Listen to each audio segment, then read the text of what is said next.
Hey, hi, hello, welcome to Fable of Contents and another episode of Ventures in Veurna. We thank you guys so much for making it. And hey, if you like what we're doing here and you like the story that we're telling, consider subscribing and hitting that bell so you don't miss out on an episode, and you can listen to us while you do your laundry, while you take a poop, while you do things that we know that you're doing while you're listening to us. It's okay. You can let it go. Let it out. Okay, cool. So, recap. Got to keep the players on their toes. I don't know. But recap. For last session, we started where we left off in episode 7 and continued the combat against the rock roaches and the very, very vicious boar that quickly got put to sleep thanks to the quick thinking of Moss. Those rock roaches dealt with basically one rock roach was dealing with Mimsy, or trying to dealing with Mimsy, Adara, and Moss, and the other rock roach was being taken care of by Kristoff and Roke. A lot of battle happened. Kristoff got mangled again. But he's okay. Roke, just straight up Rock, like Roke and Kristoff expertly killing one of the roaches, turning around and seeing the wagon just going eater on the other roach. We do eventually take care of that one, and then we take off, getting away from the scene, and Moss collecting a little bit of roach blood or goo. We stopped for the evening after traveling for most of the day, and a fire is set, and everybody's kind of doing their own thing.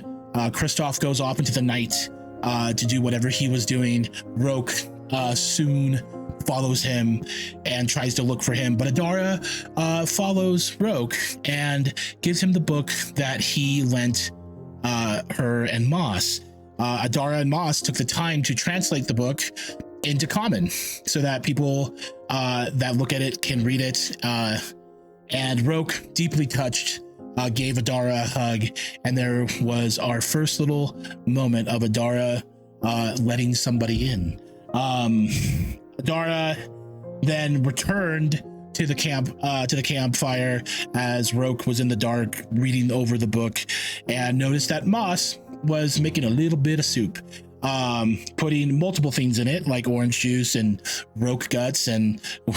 See, look at me, like Roach and Roke. It got me this episode. Roach guts, and then a feather from Mimsy, a hair off of Kristoff's horse, and a little torn page from one of Roke's books, and made the soup. And it turned out that it worked. It blended together. It melted together. It did indeed turn into a greenish orange soup. And something significant happened last episode where Roke and Kristoff ended up somewhere else entirely. Soon realizing that they are in some sort of Feywild domain, and got to see a hut with chicken's legs approaching them with good old Gam Gam on the rooftop. They head into the hut and eventually meet Baba Yaga herself, one of many archfey from the Feywild, and arguably possibly one of the most powerful Fey, and had a conversation. We got to learn a little bit more about the Cricket Lady, who goes by the name of Non, or the Cricket Widow. We learned a few other things as I stare at Kristoff, and we got to have some reveals, and Baba Yaga making a deal to keep them protected as they go out and deal with this Cricket Lady, that she wants she wants one of her possessions brought to her. After making said deal, Roke and Kristoff get sent back and go to the campfire, and Roke played an expert, disappointed father towards our witches. Not mad at them because of their upbringing, but disappointed, and also putting Mimsy, the innocent one in the party, in danger. And that's pretty much where we left off last episode. And this is also where we still continue. The flames curl and crackle softly in the night. The campfire still lit and blazing, and the warmth steady. As all of you are either sitting or standing around the fire. Christoph, you're within earshot, smoking on your pipe, as it were. The wagons are still rest where you guys left them. The stars above are still scattered across the sky in, a quiet indifference. But of course, the air feels heavy around this campfire and around these 5 party members that sit within the firelight.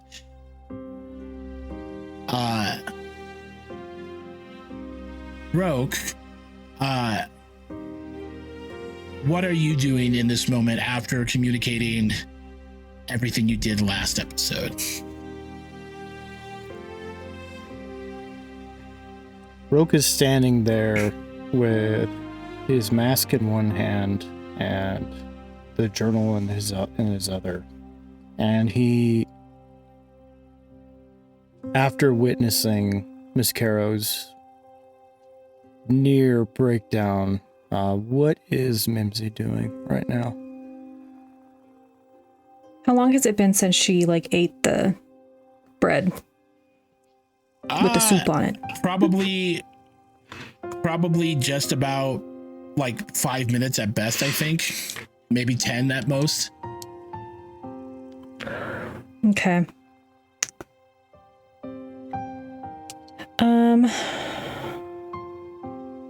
I think she's probably pacing pretty frantically.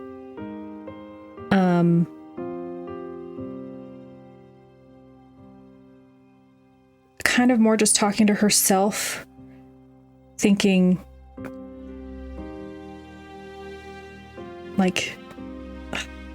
sorry, I'm having a hard time figuring out what to do.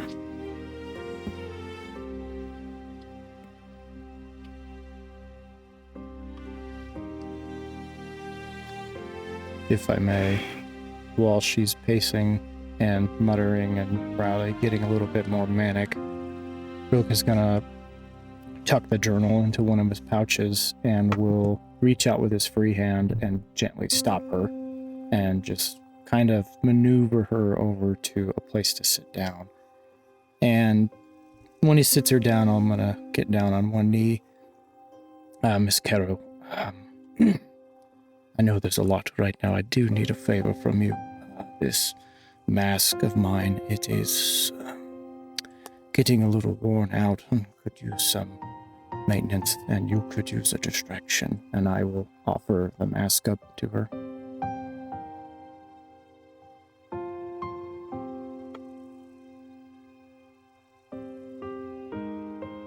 I don't know if I want to work on anything right now. I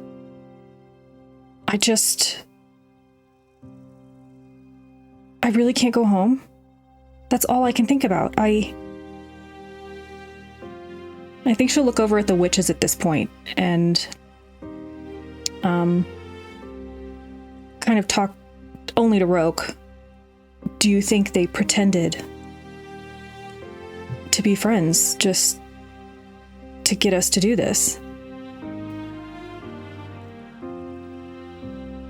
I have met more people than perhaps there are stars in the sky, and I have run into good and neutral and bad people. Very few people are able to, in the long term, swindle me and lie to me. I don't think that they meant this to happen. I think they thought they were doing something good.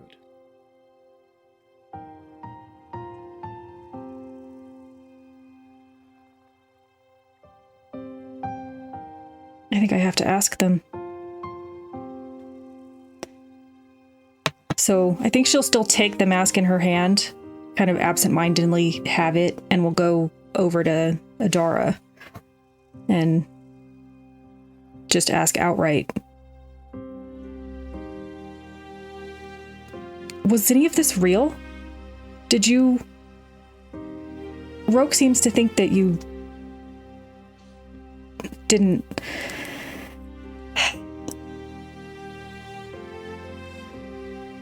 I'll put my hand on her shoulder. Take your time.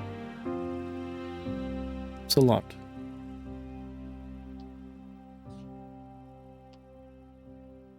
Are we actually friends?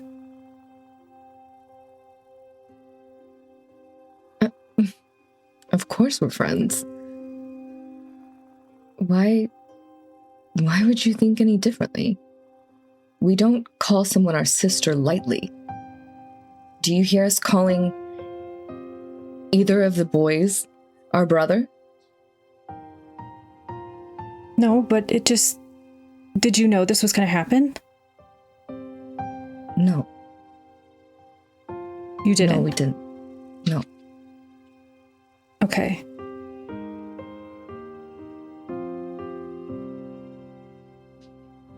Well, then I guess I'm just gonna go work on his mask. She's just internally panicking, and so she'll sit right down where she is and kind of start making plans on how to fix the seal around his mask.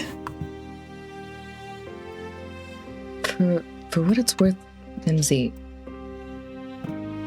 I'm sorry. I'm sorry that you feel this way. I'm sorry that the choice was taken away from you. I'm not sorry that you're protected. I understand that.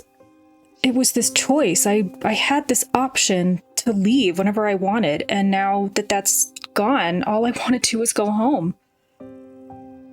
So I just don't really know what to do.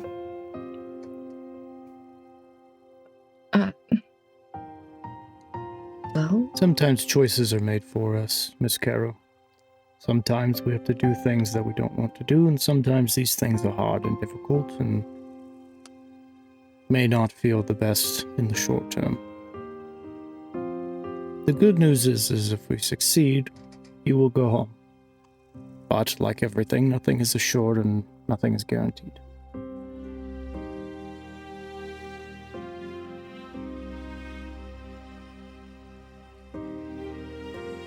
Well, I guess we've made it this far. Who knows? Maybe we can do it. But I guess I have no choice. Going to, again, squeeze her on the shoulder. There's a bit of your grandmother in you still.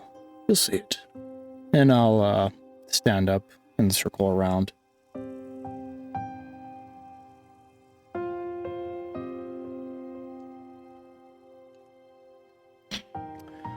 You deal in strange and very powerful magics, the consequences of which you seem to not quite understand. What was your intention with this soup?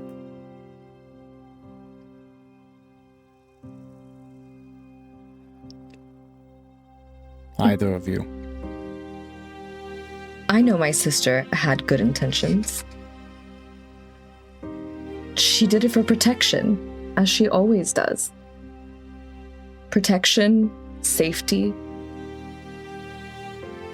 I mean, we are new to this, but it seems to have worked before. This time it just happened to go a little further than I'm sure she anticipated. Sister, am I wrong? See? Nope. Moss, I ask that you speak for yourself now. I only wish to bring protection to my newfound friends. I had no idea it would wind up like this.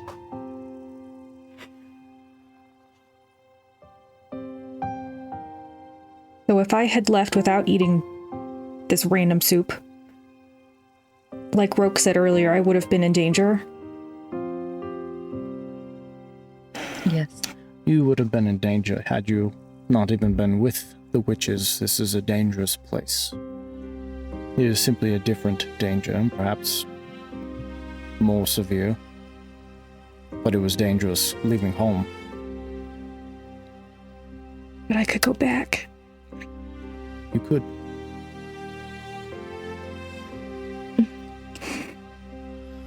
You can still go back. We just, unfortunately, have a job to do before that. Yes, what is this job? Let's go with that.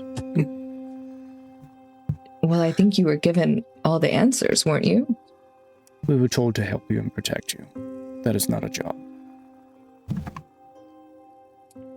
You are trying to do something. Mm-hmm. Yeah, we have an artifact that we have to restore. It is what protected our community, and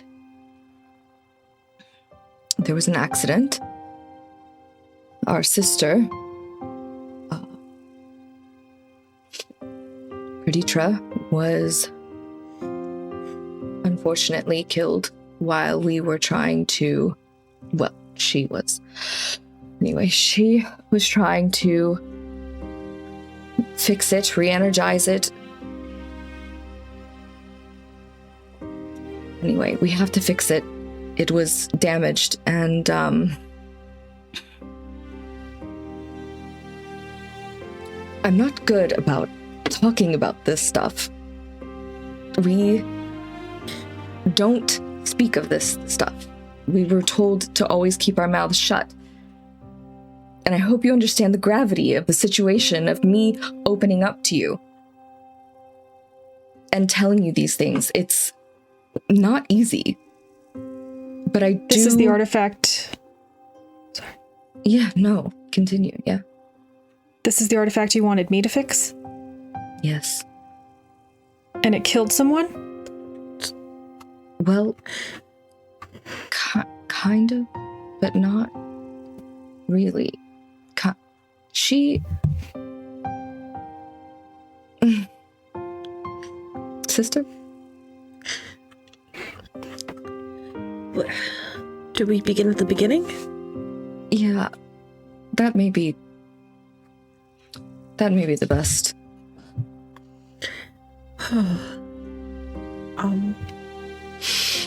Again, it's not easy for us to talk about this stuff because it was ingrained into us since we were very small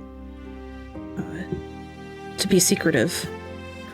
Our community is extremely secretive because they are survivors of hags and other things that wish to control people.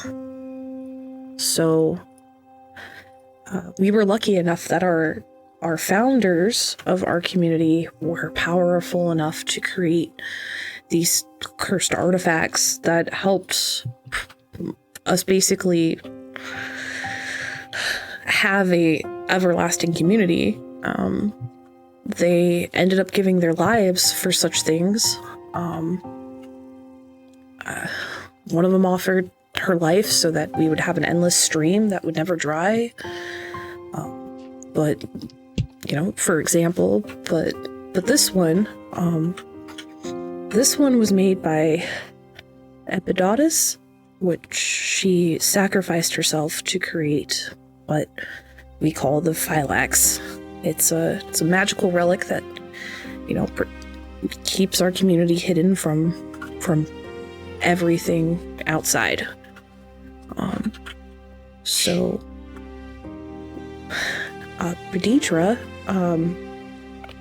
was our coven sister, and she was the eldest and most important. Well, she liked to think so. But her mother was a council member, and so she had some knowledge not anybody else really had about the Phylax failing. So we thought that well, it was a way for us as a coven to prove ourselves that we were ready, that we would be ready, powerful enough to lead the community one day. And Petitra convinced Adara and myself to go along and try to repower this cursed artifact. And unfortunately, she did not survive. And with the set of rules that our community kind of established, and it's been ingrained into us that no, we don't kill each other, and we don't mess with the relics. We decided that we needed to leave to restore this relic to protect our community before the same fate would befall us by the hands of our community.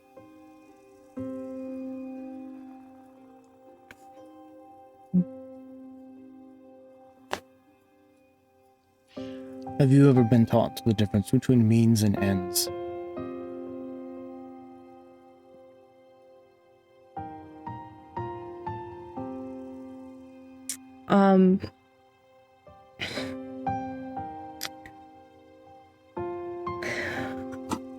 I guess not. Our rules are very final. For instance, anybody who wanders in or finds themselves in our cavern are never to leave. That's how we were able to translate your notebook, because my stepfather is actually an Orithel elf that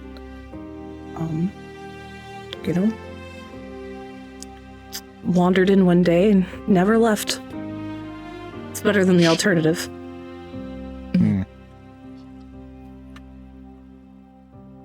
Is he still alive? As far as we know,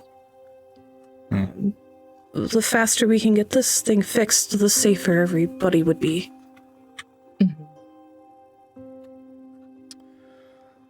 Back to my... This situation deteriorates the farther we talk. Back to my original point.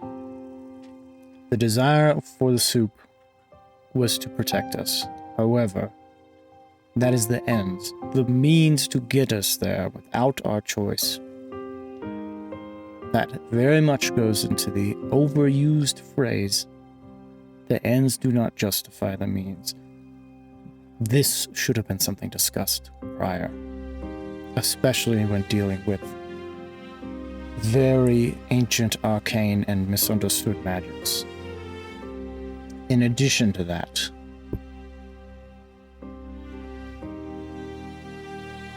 I look over at Mimsy. Is she kind of pay attention, or is she trying to lose herself? I feel like she's working on her plans for how to fix your mask, but she's definitely listening. And I'll look back to the witches. I am deeply sorry that you lost a sibling. I know how that feels on a very personal level. However, a mistake was made, and a mistake must be lived with. In addition to that, Miss Carroll is not a replacement for your sister. She should be fully aware of what this device entailed before the help was asked. Trust and information is how the world goes round.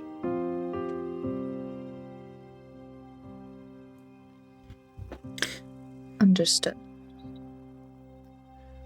I am showing you my face. I have given you my journal to build trust. There is very little for those that I wish to get to know better, to travel with and the like, that I hide from. There are certain topics I am certainly uncomfortable with talking about, but I do not lie about them. I may attempt to change the subject, But at the end of the day, if I am pressed, I simply say, I do not wish to talk about this right now. And that is fine. We've been on the road for 3-4 days. Yes, we have absolutely dealt in combat in very precarious situations, and I can tell very much that you care for Miss Carol in your very strange and unique ways.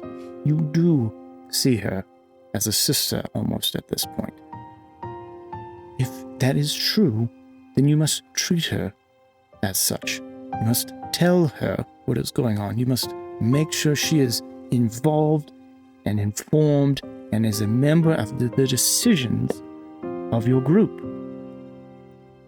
It is the same with Kristoff, and it is the same with myself. And this moment has greatly hurt the trust. If we were allowed to disband, I most certainly would see that happening. But now, we do not have that choice. It has been taken from us. And at times, that is how fate works.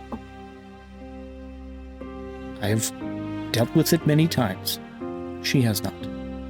So what you're saying is, had you known, you would have just left us. Had I known, I would have been more than happy to talk about this. I've seen many strange and wonderful and terrible things. Do not simply run from them, but each of us should have had a choice in determining if this is the path we wish to take.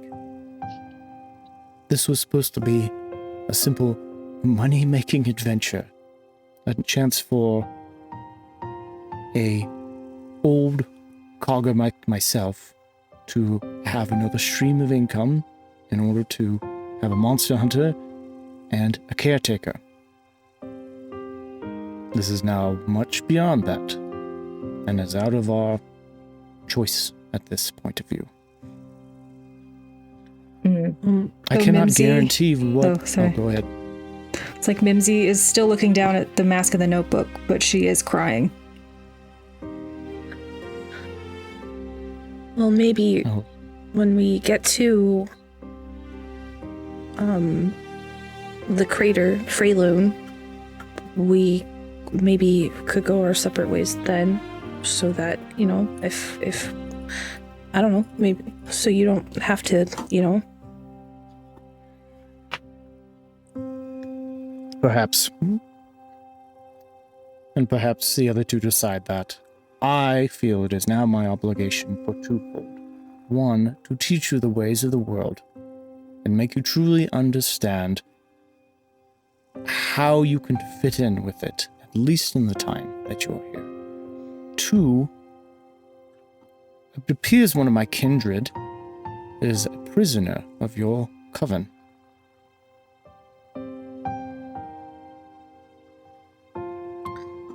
He's not a prisoner. she's not. Can you leave? Just call her sister out of a term of endearment. She's not technically part of our coven. We've done no casting together or anything. No, not Miss Carol. Your stepfather. Oh, He's married. what about him? He thinks that Seems he's to be a- trapped in our community. He has a choice to leave. Oh, he does. That's not what you told me. It's Well- just, it's dying's a choice. Sorry. It's not funny, but it's a little funny. I'm so sorry. It's an inappropriate time to laugh. I think I know, I've realized I'm that. It's just... Sorry, it's a that was little- inappropriate. It's sort of a running joke, but it's neither here nor there. Regardless.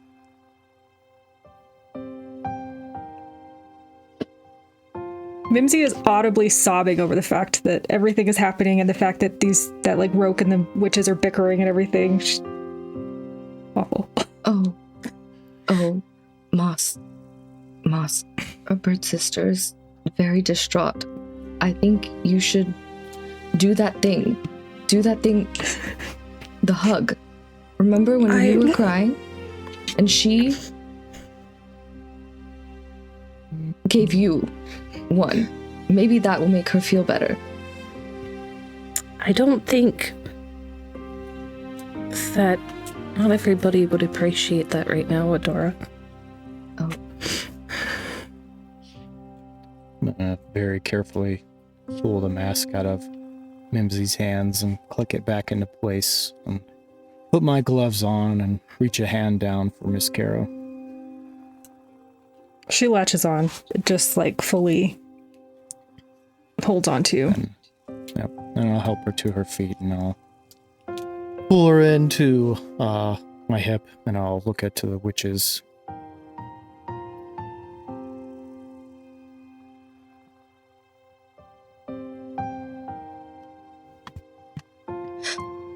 I just want to say, this is not entirely our fault.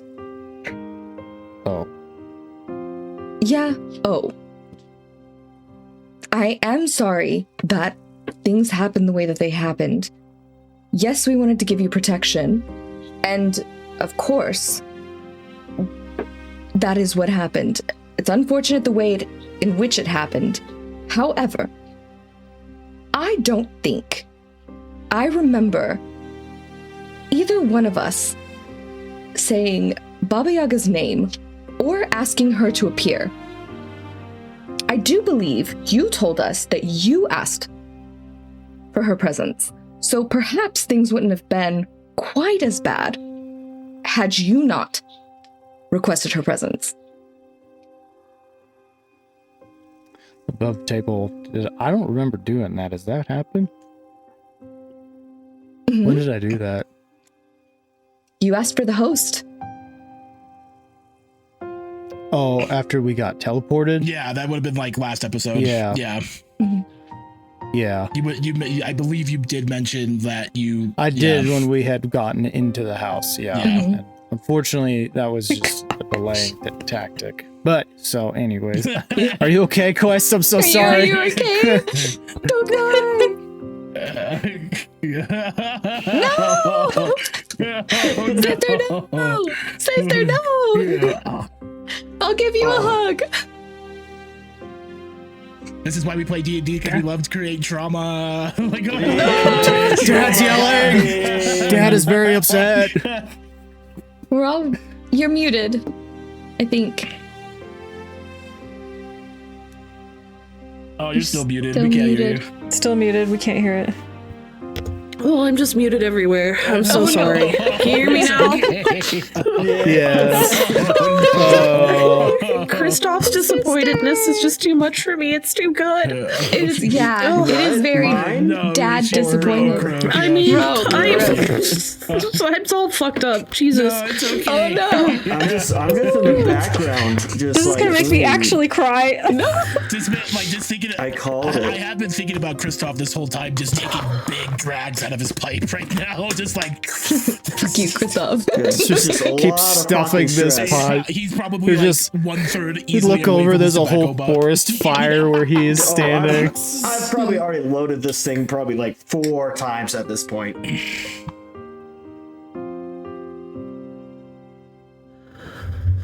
Okay, we're back. We had a little bit of a internet mishap, which came in at a good time because we needed a breather anyway. Make sure that your table breathes during emotional moments. But yes, go ahead and take it away. I believe Roke, you can just go ahead and take the floor if you wish.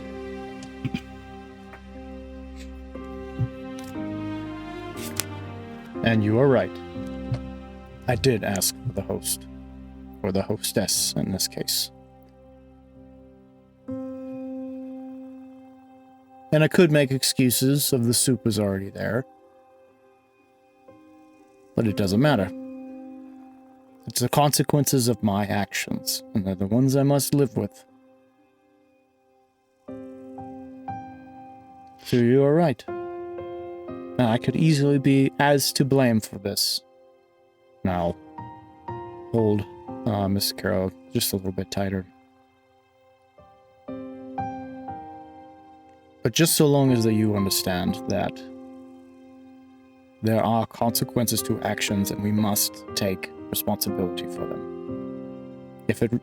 If my own actions and my own consequences are the thing required to make you understand that, so be it. All the better for it.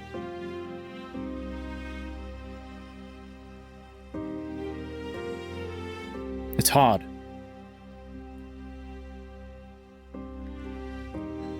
Well, I promise not to put anything in the soup that belongs to you guys without your permission.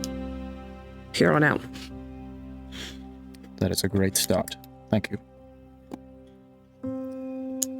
And again, Miss Adara, thank you very much for this wonderful gift. I'm sorry that the moment was spoiled not soon after, but I truly appreciate it.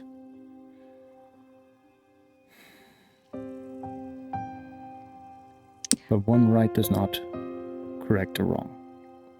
And I will slowly turn Miss Carroll around.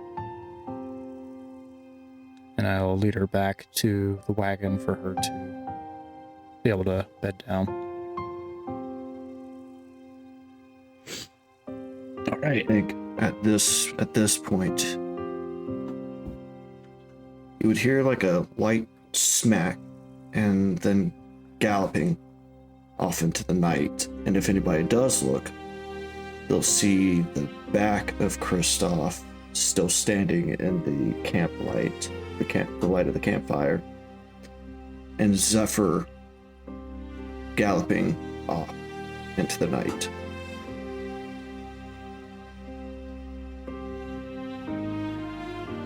Consequences.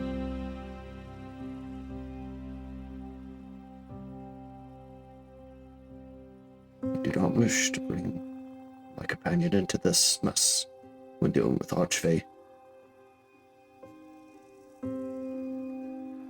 But in reality, Mikey, during this entire time, while the rest of the party has been talking, Kristoff would have taken out his journal, and I would have been writing once again. This time more in a like Sentinel script. So a bit more coded than just normal stuff, and I'll DM you that that note, that letter. But I would have put that letter into Zephyr's saddlebag and then sent her off to the headquarters. Okay. Yeah. No problem. Zephyr knows exactly where to go, and essentially we'll just be going ahead of you guys and dipping southward to head back to headquarters. Is there anything else, Kristoff, that you're doing right now in this moment, or do you kind of walk away from the campfire and get settled in? I think at this point, I would then go up to the campfire if Adara and Moss haven't left yet, and it's only been Roke and Mimsy that have left. I'd have preferred it if they stayed, but if I understand. I'm hearing and seeing Mimsy's flustering and understands, okay, like, take some time, but if they're going off, I will still go up. Okay. And sit down by the fire, and once again I'll start to put more tobacco into the pipe, and I'll light it, kind of staring at both Moss and Adara, kind of interchangeably. Take a large drag and let out the smoke, thickening the even thicker air that's surrounding this campfire.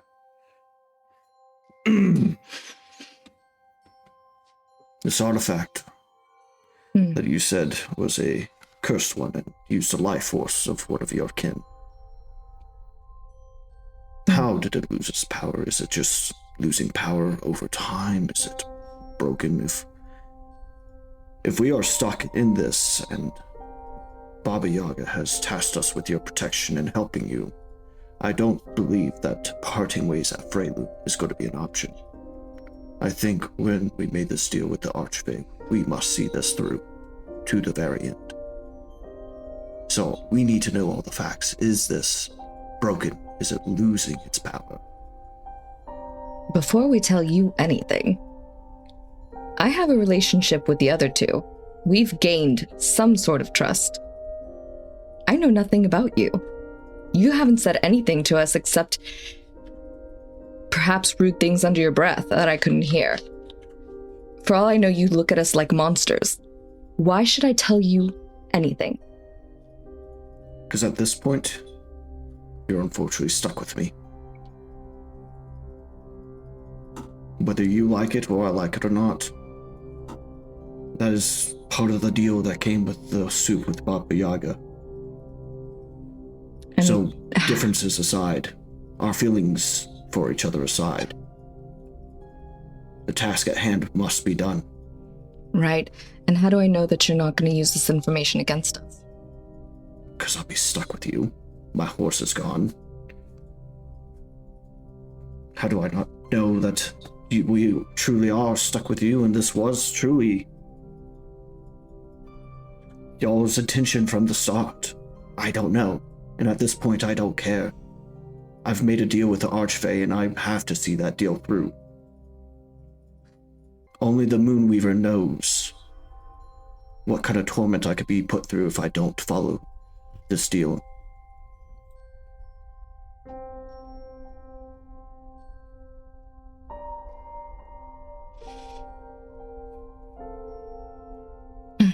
Call it for my own safety.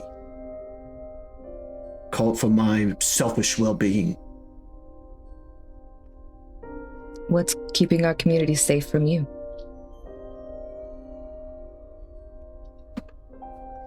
I could not give you an answer for that. Okay.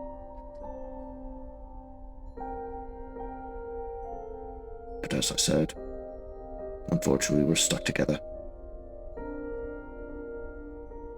If you do not wish to share, that's fine. You can share with Roke and Miss Mimsy, and I'll just tag along. That's fine. At this point, I'm just here to get a job done. Yeah. That's the problem, isn't it? What job are you getting done exactly? Really, what is your end goal? Sure, you have to do this for the Archfey.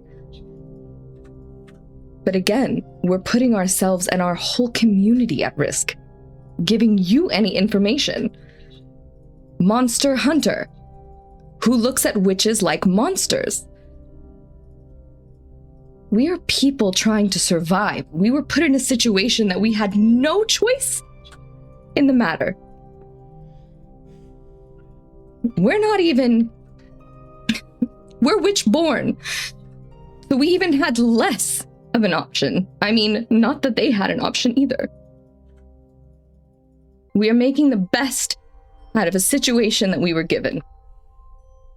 And yet, we are looked at like outcasts. Because we're different? To keep ourselves safe, we're stuck in a community? What do you want? You want me to risk that? My family? Sure, I don't have a great relationship with my mother, but the younglings, they've done nothing wrong. And you think that I want to put them at risk?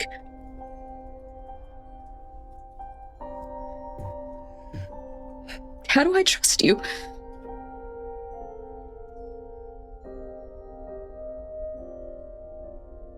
I'll take a long drag from my pipe, much longer than I have ever done before.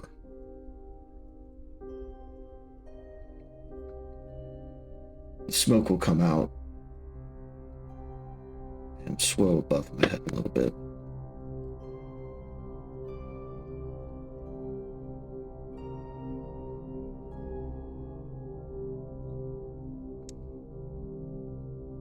The main reason why I've become a monster hunter is because I lost my family. I've not seen my wife or my sons in 10 years.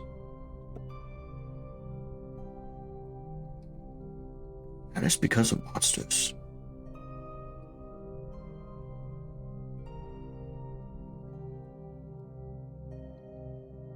I did not become a monster hunter by choice.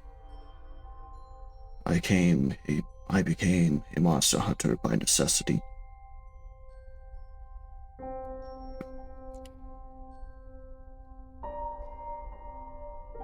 That was so that no other family had to go through what I had to. To wake up without a mother, to wake up without a father, to wake up without their sons or daughters.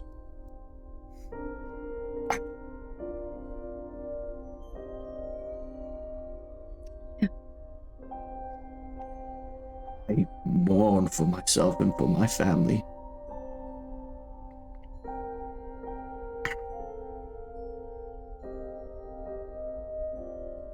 So you might not trust me, but trust the honor of the Lunar Sentinels. We protect those who cannot protect themselves, and at least maybe help them see one more dawn.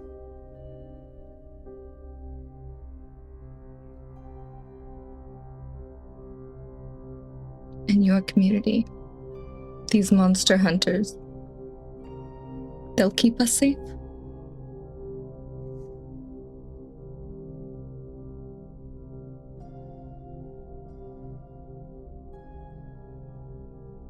At least for now, I will do so.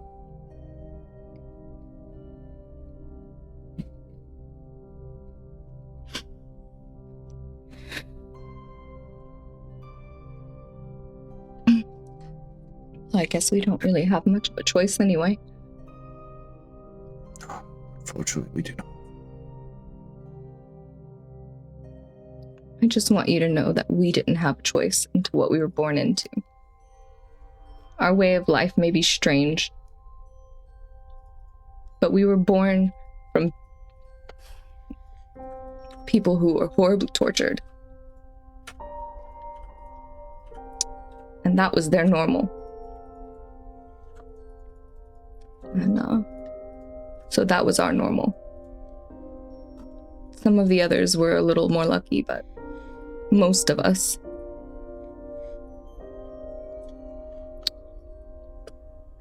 A community of very traumatized people just trying to survive. So yeah, we're strange and we do things and they're different and they're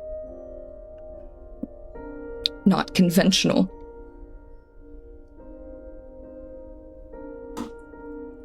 That's all we know right now. And that does make up some of who we are.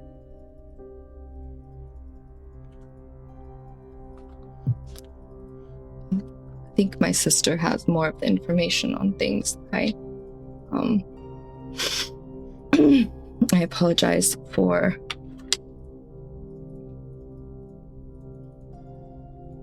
letting this liquid fall out of my eyes, but I need to step away. I think it's the smoke. It's irritating my eyes. Don't have to apologize, sister.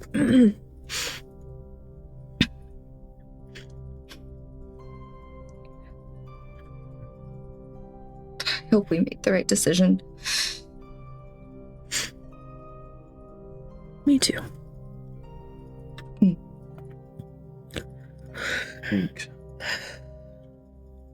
I think it has been enough for time. It's possibly best if we talk about how the artifact is failing with the rest of the party. I think it would be best if we all retired and prepared for the morning for our journey. I wish the both of you good night. And I will get up and once again walk back to the edge of the light of the campfire. A red bottle glistening in the air as I down it. Smoke just trailing behind me. All right. Will you help me, sister, pick up my pot? Of course. We'll go in the ditch and pick it up. I didn't leave it in the ditch. I did put it back. Oh, okay. Never mind. We'll go. That would have been We'll grab it. That would have been rude. It's so sad. Consequences. You go get your pot, and we have this moment where Kristoff walks off, and we have this very terrible awkward moment where this all happened during camping. So Adara and Moss hop in the wagon where Mimsy and Roke are, and you kind of have to pretend that there's walls as you all kind of I'm on top of the wagon. Okay. All right. Yeah. And you guys get settled in for bed, and emotionally heavy, but everybody does eventually find sleep, and we take a long rest. Make sure if you haven't taken a long rest that you do so now, if there's anything that needs to be recovered or anything like that. Very, very intense. Get it? Intense. Dad joke. I do. Way to break the ice, Mikey. Cutting through that tension like a fucking knife. Mikey, I do need to take a point of exhaustion due to my trait. Okay. Yes. Yeah. So. Oh shit. The next morning comes, and you all wake up well rested, but still feeling a little heavy. Okay, and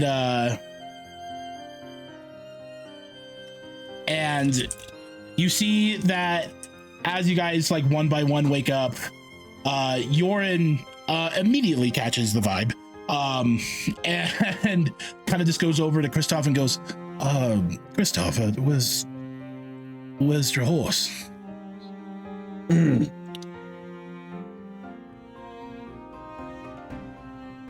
I do not think that Zephyr would have been able to, unfortunately, make the journey as fast as your horses. So, to ensure that we made it on your schedule, I decided to send Zephyr back to the headquarters of Lunar Sentinels. That way we can make it on your time schedule. You see that he kind of looks a little puzzled, but accepts it and just goes, very well. It seems that, he kind of just rubs the back of his neck and he just goes, if you want to go ahead and let everyone know that, we're ready to set off whenever, and you can join me.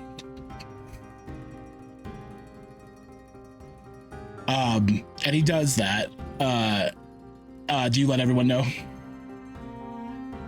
I do let everybody know, but I'm unsure whether if this is when the group would interact with Yorin, or if it would be on the next stop. So that'd be something I would discuss with him, as I would be telling him Yorin's ready to go. Is this now the time that we tell him that he's hauling a human cargo?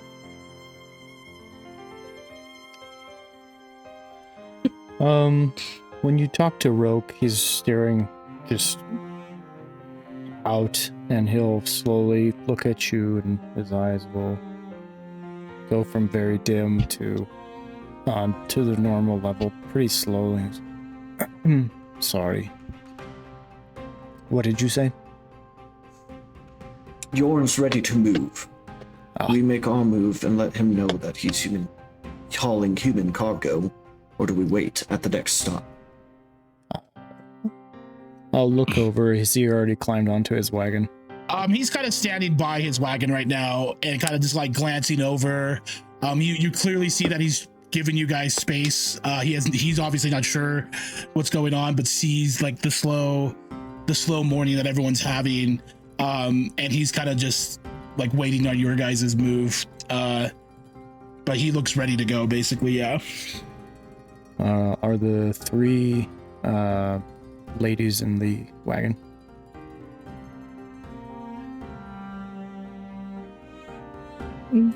I probably would have stayed in the wagon. Probably. Okay. I'll climb down, open the door, look at the three of them.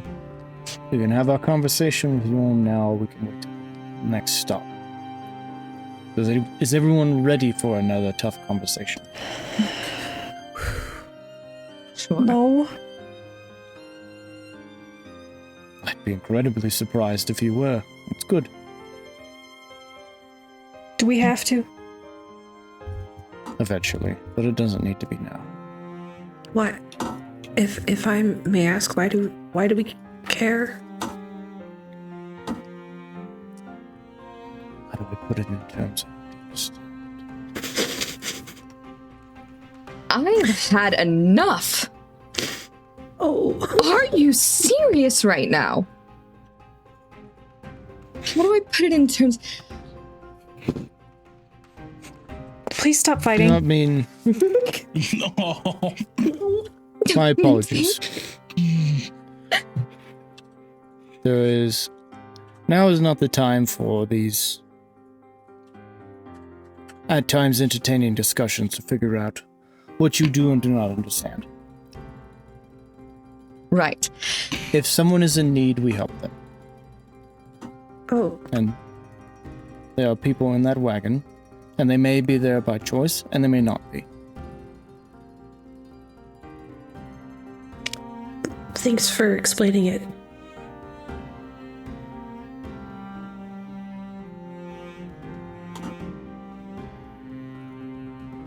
I'm gonna come up to Rogue and put my hand on his shoulder. We'll discuss it at the next stop. I think right now is a time for travel and reflection. Understood. Christoph, Miss Carol, go ahead. Miss Carol, I'm quite tired. Would you ride up top to help me? Of course. All right. And I'll politely close the door.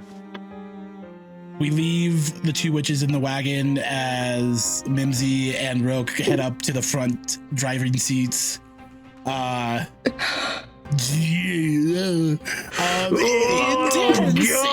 I hate this! I love it. I fucking love it. We are gonna It's fight okay, everything's so okay. hard. Moving tense now. Everything's okay. We all love each other. It's okay. It's okay. It's just a game, guys. We don't hate each other. But you guys move up to the front. We despise each other. And then Yoren sees Kristoff coming towards him and just goes, all right. And then you see Yoren kind of gives a shout to Mimsy. No races today. We'll keep it nice and light. Miss Carol, I hope I wasn't too awkward last night. Maybe I went to bed too early. And then he climbs on to the driving seat, looks around his wagon at you guys and just goes, let's head out. And then he just kind of awkwardly goes. The two horses, the two mechanical driven wagons, head out and head towards the main bridge that goes into the region of Farlandor. But let's go ahead and take a break there. Woosa! Woosa! I'm so ready to fight.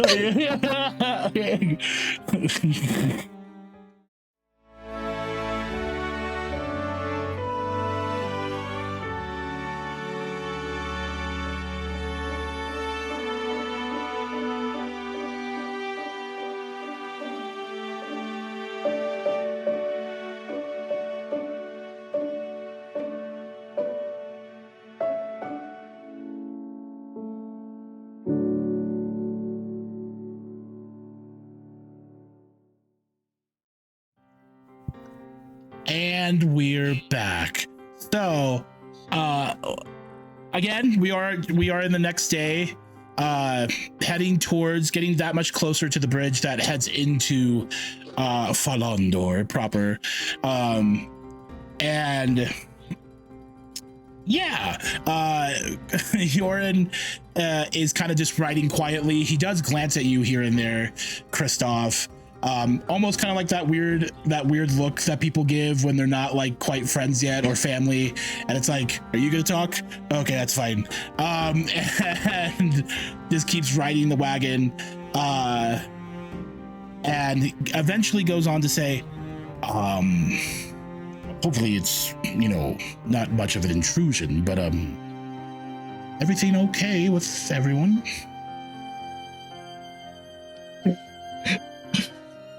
I think the fight with the cockroaches put a sense of more mortality to everyone upon our travels, and that injury and death might be a real thing as we continue to frail. Yes. Thank goodness that we hired a good party to take care of it. I apologize for not being able to do more. I believe you are doing just enough here. We were tasked to protect you and your cargo, and that is what we do. So your safety takes priority of you taking a part of any fight. Well, I thank you for defending me, but maybe next time I should pitch in a little more. But yes. Anyway, and he kind of just goes quiet again. You can tell with your passive insight that he's a little stiff. He's definitely not as comfortable. But yeah, going back to the wagon behind Yorin, Roke and Mimsy, how are you two faring? Are you guys, do you think both of you are quiet at the moment, or Roke, what are you doing? Kind of just staring off a lot, and I have to keep correcting myself to not drive off the road. And yeah, I didn't do the proper maintenance, kind of shirk that duty, and I'm suffering for it today. Just thought instead, and that was perhaps not the best idea for Rogue.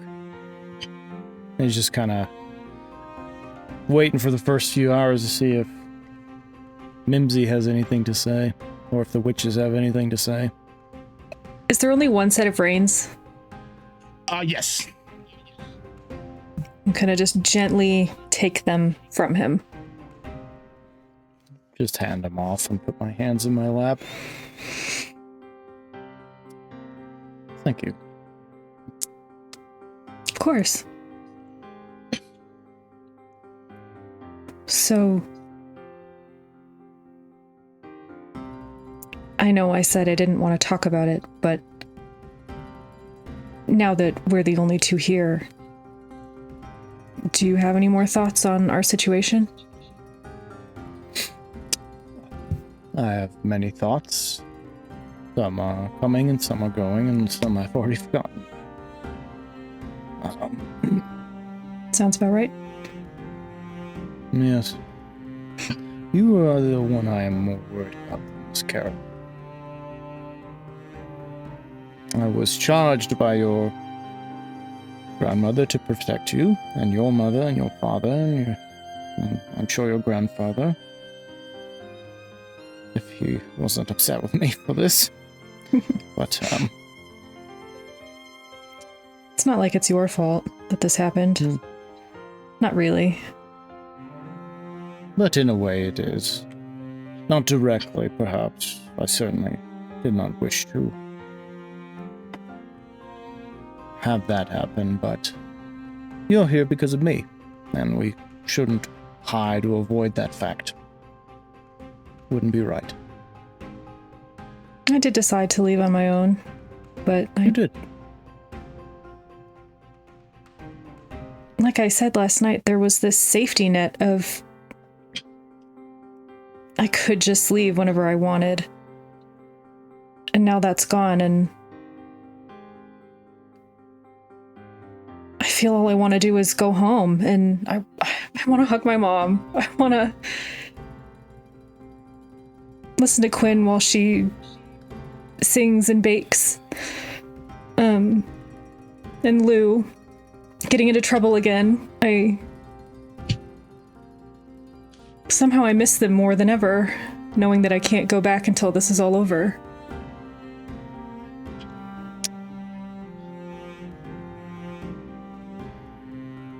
Silver lining, perhaps. I too miss my family, and I too miss my home. But all of which is long gone. Even with this done, I will continue, or not, considering what I have been shown, but I will simply be, to put it not so politely, a rich vagabond, and continue on my treks, whereas you do get to go home. And I do not hold that against you, nor am I envious. It's good, but it is on occasion good to look on the brighter side of things. I did think about that last night. I hardly slept. That I am one of the few that does have a place to go back to. And if this is the worst thing that ever happens to me, maybe that's not so bad. And I don't really want to leave the witches. I know it wasn't their intention, at least so they say, and I believe them. I can't help it. So I have a home to go back to, and I would love to help them save theirs too. Roke gently elbows your arm, and you can hear the smile in his voice. The worst thing that happened to you would be okay. I am glad to see that my funny little quirks and comments are rubbing off on you. It's all that talking you do. I don't shut up. If I stopped talking, would you be worried? Yes. Yes. I would just simply be a golden statue at that point, and where's the fun in that? It's like the first time Mimsy has smiled since all of this happened. I'm glad it's a beautiful day. This would be terrible if It it is a was nice raining. day. Do you know what the witches remind me of? And I did not think about this until you had mentioned your family. They remind me very much of my nieces and nephews. They're not Orthel, they're wood elves. They are born into a civilization that is not quite their own, and they must make their way out into the world and figure things out. And they stumbled a lot. And I did what I could to help them. And there's a lot that is good and childlike, and even with this strangeness and oftentimes learned cruelty with the witches, they have a very similar innocence to them than you. And it's something I hope that we can help them regain. I'm still waiting for Kristoff to tell me I told you so. Yeah, he will do that eventually. Eventually. I will tell him. He's right, but that doesn't mean I'll stop. You guys see Yorin Stubborn. like look behind him, like past his wagon, and sees Roke and Mimsy like laughing and smiling, and he goes, good to see you, Roke and Miss Caro. You know, it's good. It's good morning, and I hope that everything looks better for you. And you see that he almost like swerves off the road. Kristoff, you kind of correct him a little bit. He goes, "Oh gosh, sorry, Kristoff. I'm glad to see that it's getting better." But go on, Rook.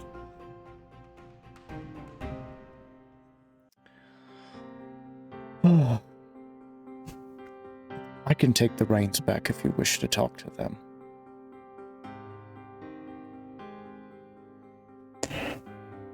I feel I can I guess. focus perhaps a little better now. Are you sure? Oh, I am many things. Sure? Never. Okay. But I'll figure it out.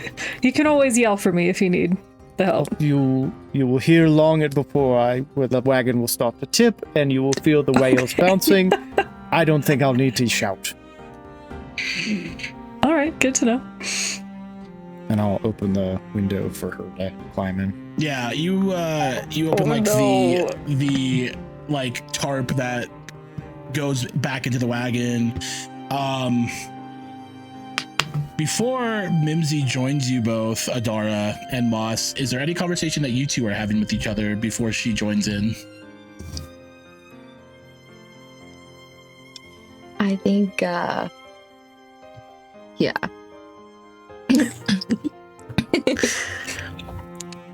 Sister, last night was ridiculous. Am I right? They've made such a big deal out of such a small thing. I mean, kind of small, a little small. It's a little bigger than small, but mostly small. They're safe. I don't understand, really, why they're so upset. You helped them. You made sure they were safe.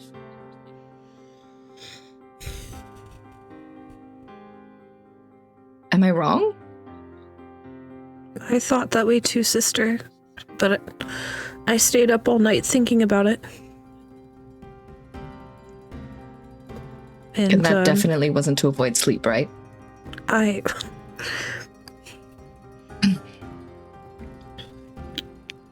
You call me out like that, sister? Sorry, I apologize. I don't know what to say.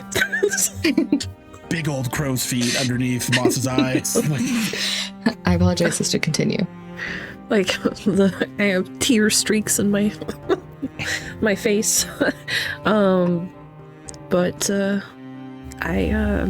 He made Mimsy cry. Obviously, our actions led to some things that they didn't like. And even if they were of good intentions, we ended up hurting these people who... Yeah. We just ended up hurting them. I don't know what to do. I don't want to keep them trapped, but I fear that they may feel that way.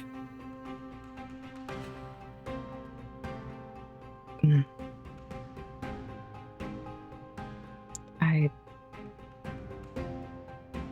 don't really know what to say about that. I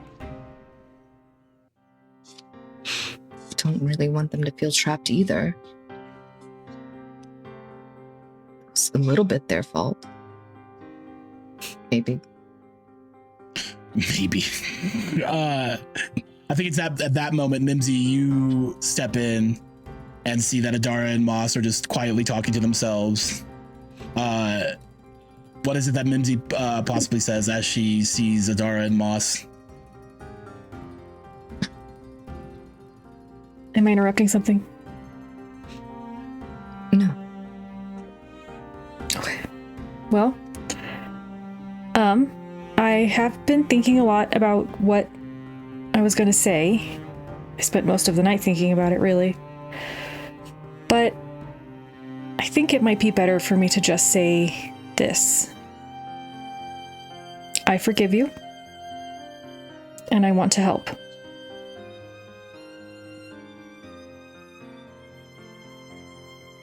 Me too.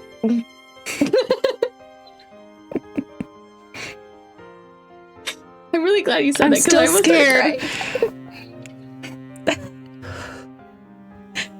I'm still really scared, but at least, we're all in this together, so I don't want to be fighting with each other anymore over something that we need to do together.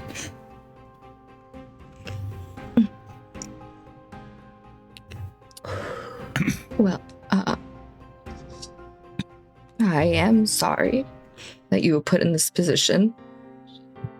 I'm sorry that you feel trapped. And,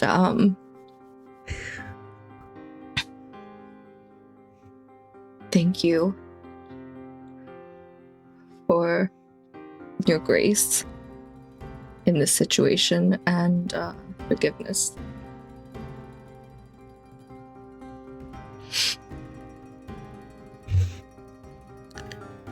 I don't want you to get hurt, Mimsy.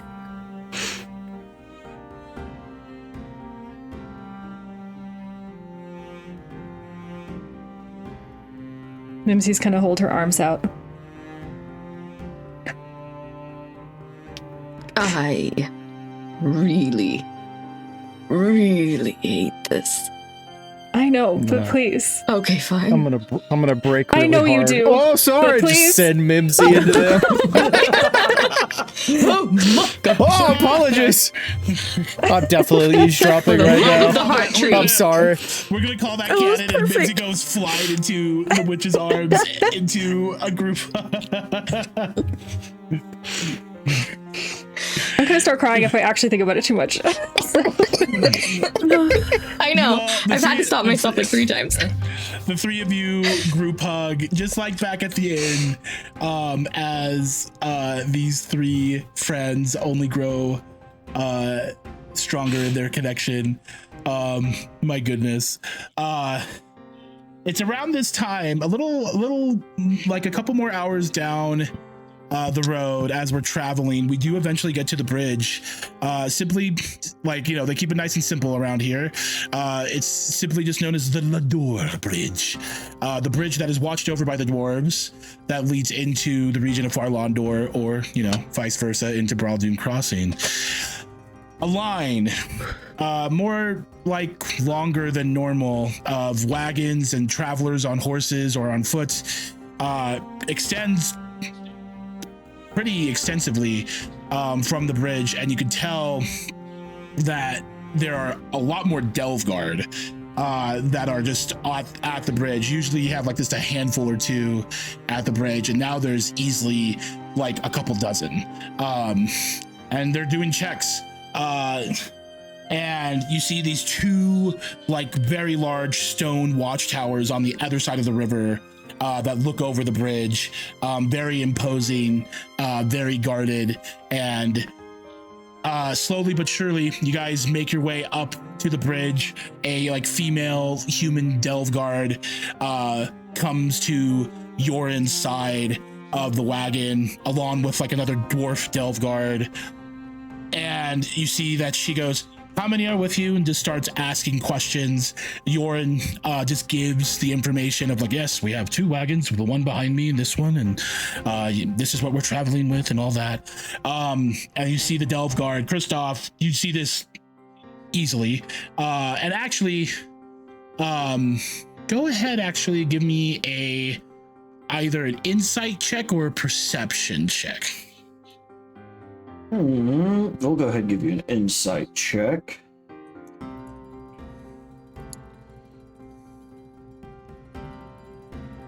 Oh, not good with a 7. Word. So you do see Yoren kind of talk, and then you do see the Delvguard going, "All right, well, we're gonna have to inspect your wagons. Just give it a quick glance in, make sure that everything's sound."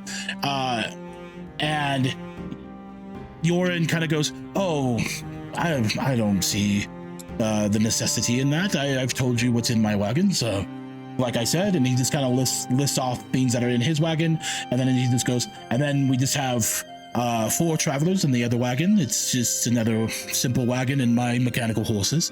And you do see the woman just go, "All right, go on. I recognize your face." And he just goes, "Ah, yes, thank you."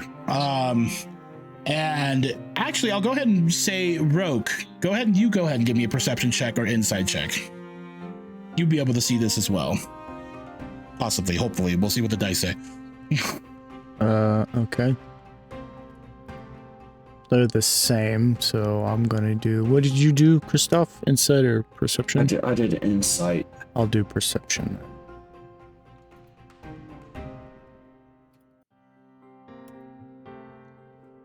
Oh, 18. 18 perception check. You do see Yoren hand this delve guard a rather like large sack of gold.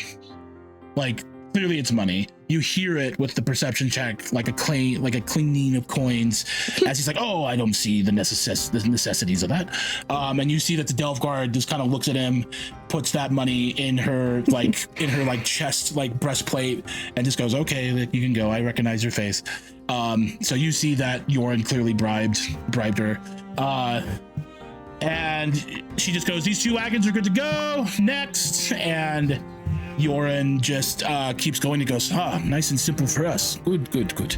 And you guys pass through the bridge. Going past the bridge, you see plenty of people on foot kind of having arguments with the guards, going like, what's up with all the nonsense? You do hear one guard going, "Well, several days ago we did have apparently a bunch of little fey creatures overwhelm this bridge. So we're just taking precautions. It's for safety. And, you know, guards trying to keep the peace while people are complaining about how slow it is for people to cross the bridge to and fro. But yes, you guys keep moving along. And we enter Falandor. Let me go ahead and switch it up for you guys a little bit here.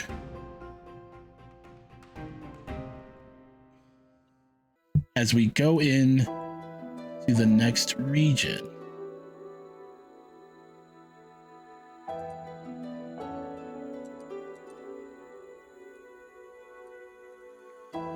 So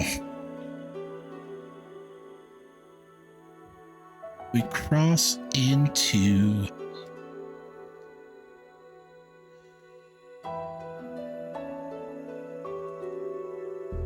as you guys cross the bridge and travel for, you know, the better part of like a half hour to an hour, we go from the grasslands and the open plains for the most part of Braldoon Crossing, with its many boulders sticking throughout the region like knuckles protruding the earth, into the region of Falandor, where we see to the north the large mountains range that is Mount Lador, and off into the distance we do see a very large iron gate that leads into the dwarven city known as Dom Lador, and we see off to like the north distant large bodies of forests in different shades of green and gray.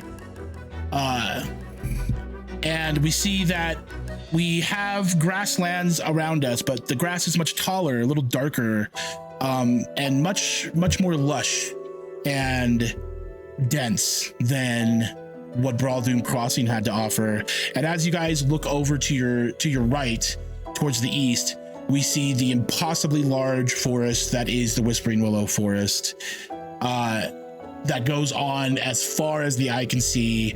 Trees of immense like height and width, and many like dotted willow trees all throughout. It's like just a giant wall of green that you guys see and enter into, and it almost feels like you're not in Veurna anymore, but more so into this personal domain. You see Kristoff Yoren take a deep breath. Always loved the smell of this region. And you see that he almost kind of relaxes a bit and certainly admires the large forest and just goes, Kristoff, I'm sure you already know, but you know, although this forest has seen a lot of damage and a lot of peril throughout its lifetime, it's still gorgeous. Wood elves do very well taking care of her. As you see him just kind of admiring it.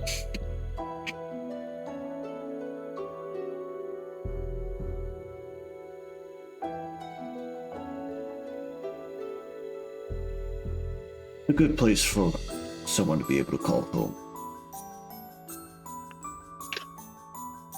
Absolutely.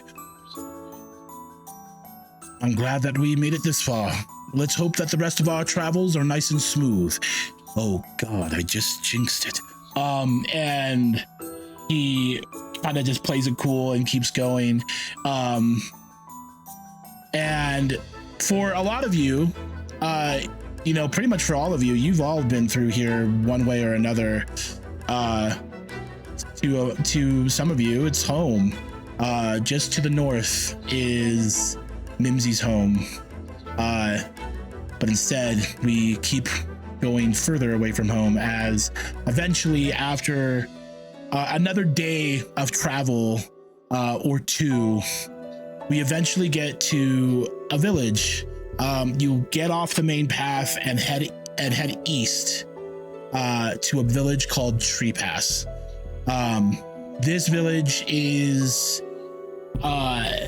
pretty much known as like a pit stop for when you're coming out of the Whispering Willow Forest or going into the Whispering Willow Forest as far as the west side of this place.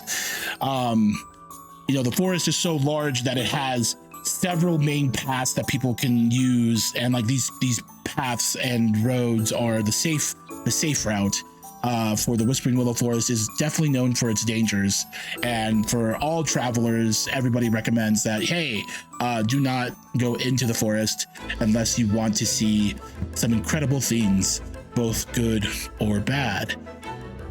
And as you guys get closer to Tree Pass, it is homes of timber, of tough wood, and thatched roofs that are made of several different like materials and not just your ordinary like hay or straw.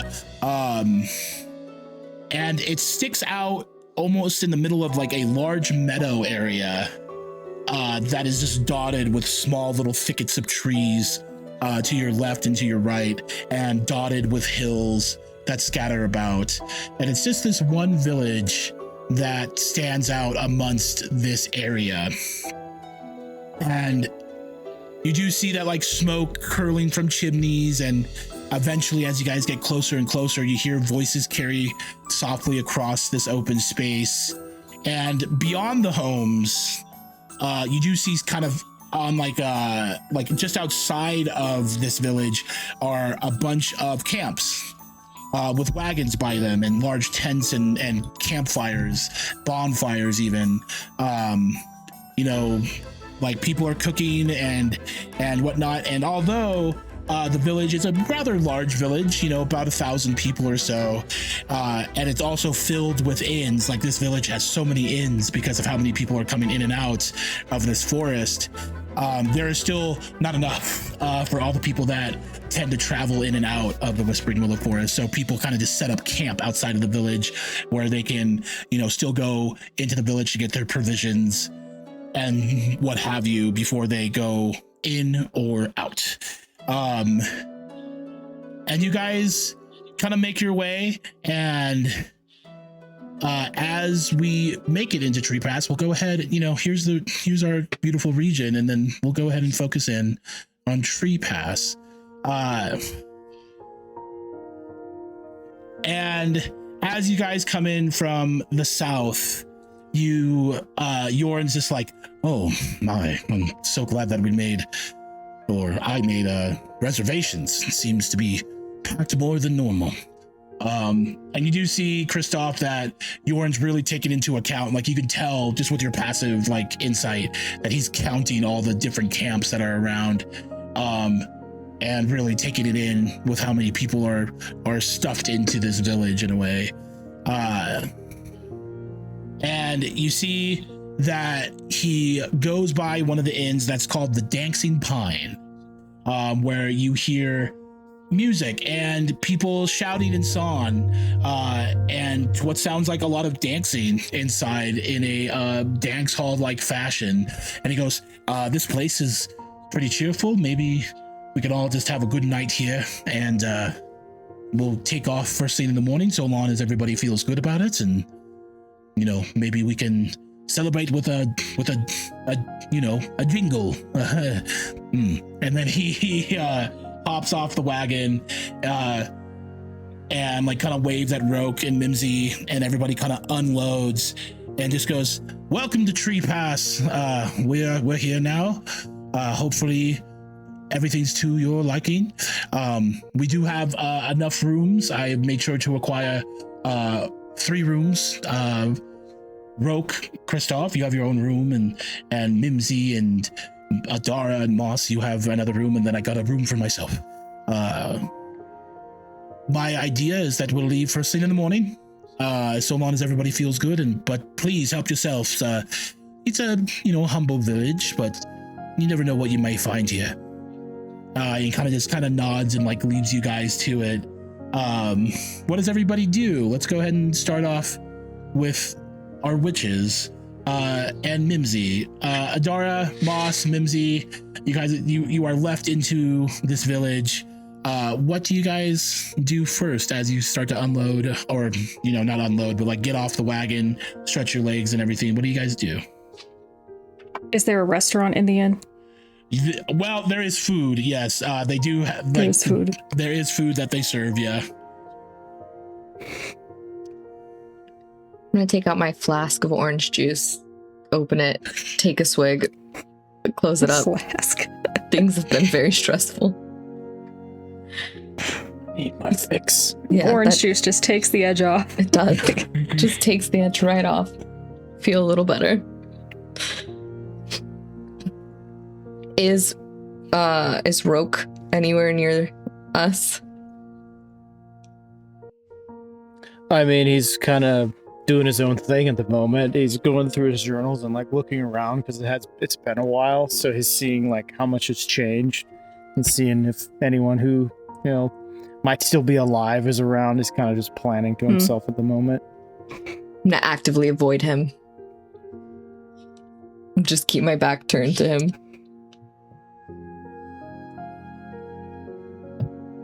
He doesn't notice at the moment, to be It's honest. fine. He's very engrossed. It's totally fine. I'm starving. Do you guys want to get food? Yeah. Maybe they have more orange juice. So. Okay. What's So you wrong, three- sister? Oh, go ahead. Sorry. No, you're fine.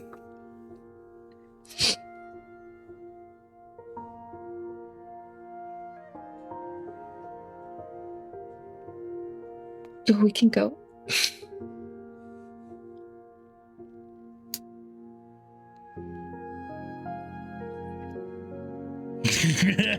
What are we heading in? Sorry. you three head inside. You guys head inside. Pretty packed place. It's a pretty nice large inn. Seemingly this place has many rooms. And still this place is packed. There's like this small, not small, but like a large dance hall off to your left as you enter. People are clapping and singing and dancing, and there's plenty of drinking and eating to be had. And off to your right is like the large bar counter, where you see like several bartenders filling in drinks and everything. You see that Yorin kind of waves and gives you guys like your keys for your guys' room, and goes, "I already have food and drink heading to our rooms, but by all means stick around here, and if you wish to enjoy the festivities, I'm going to have a seat at the bar and just enjoy the noise. But if you need anything from me, just let me know." And he smiles and kind of just nods his head and goes off to enjoy your drink. And yeah, what do you three do? Like, do you guys stay with the festivities, or do you guys probably just retreat into your hotel room? We're getting food brought to our rooms. Maybe we should just head there. Yeah, this is awful. Let's go. I think it seems kind of fun, but Sure. it's been a long day. Right. Yeah, fun. Oh, that's right. Your version of fun is different than mine. In a good way. Mm-hmm. Yeah, let's go up to the room. Awesome. You guys head up to your room. You notice that as soon as you get into your room, it's a pretty decent place. Maybe not as nice as that nice inn back in Creekwall, but still nice. You have your own bathroom. There's a shower and bath. Sorry, slapping at something. Anyway, there's a working toilet here. I was almost wanting to torture you guys, but there is a working toilet here.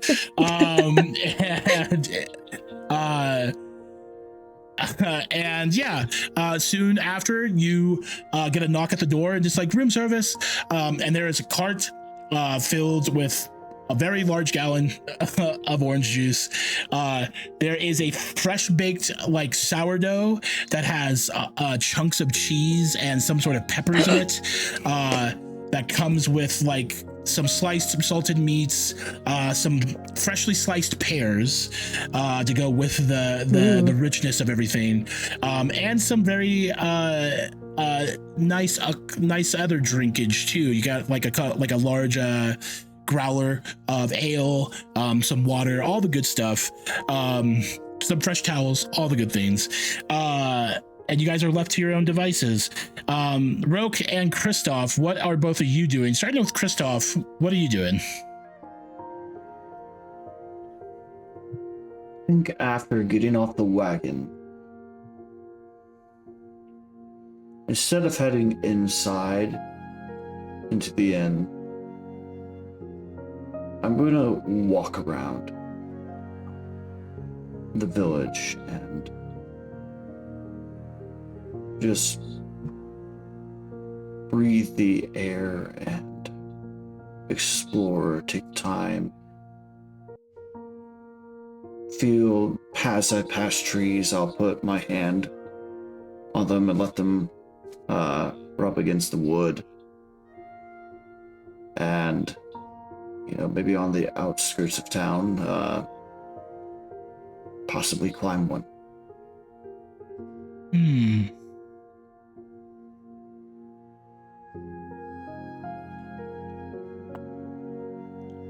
I think that eventually you do climb one. And for funsies, Kristoff, if you would please, roll me a Arcana check or a religion check. Fey fiends or undead vibe coming to me. Yes. Or neither. Oh, yes, heard.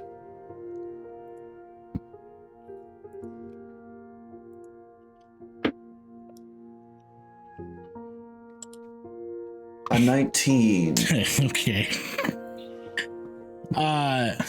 Thank goodness I get advantage, because the other one was a natural 1.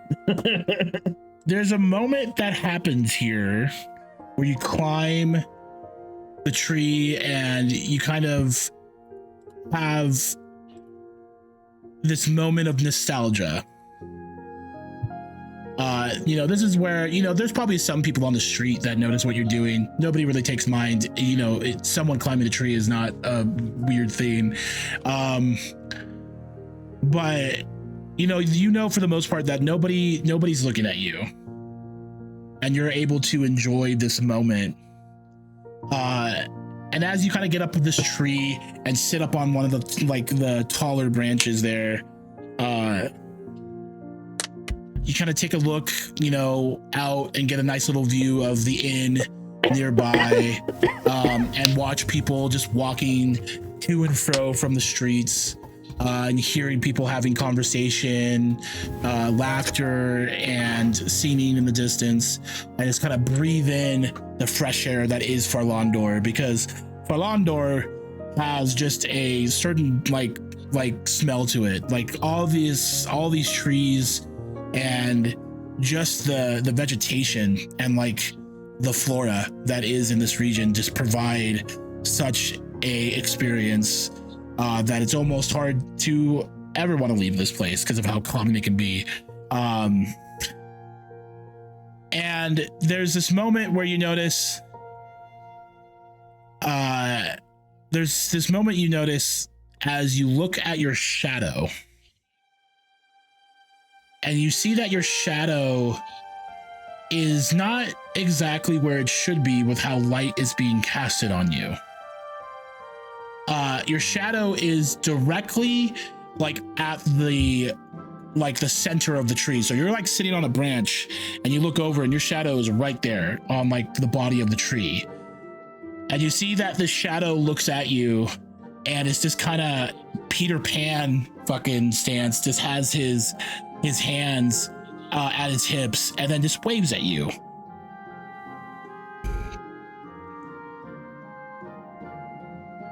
What sort of being are you? It shrugs.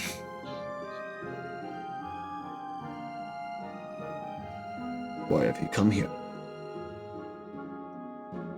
You see that it tilts its head and looks towards the inn.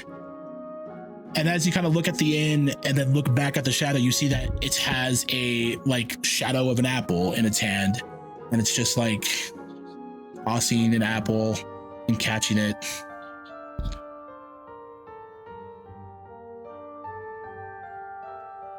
Can I insight the shadow? Yeah, sure. Cool, thanks. Because my next question would be, what is it at the inn that you want?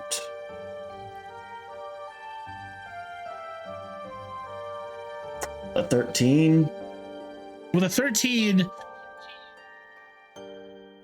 I mean, in a way, you feel like you should be able to read your shadow. But you're not exactly sure what's happening and like you feel like it's weird. You kind of, in a way, you kind of feel like you're almost looking at like a younger version of you, like kind of like a kid version of you. And you see that it looks back at the end, then looks back at you, tilts its head, and then throws the apple, the shadow apple, at you, and apple materializes in life, and I need you to give me a dexterity saving throw. Oh, right. Okay. Let's see here. We rolled a 23. You easily just tilt your head, apple goes flying past you, hits the roof of a building, and you see that the shadow just kind of does one of those like, and then just jumps off as if like, you know, it has any kind of physical presence. It jumps off the body of the tree, lands on the ground, and the shadow kind of almost turns into just like this shape and like swirls through the buildings and alleyways. And then when you look back to where your shadow should be, now you see your shadow and it seems to be acting normal now. But yeah.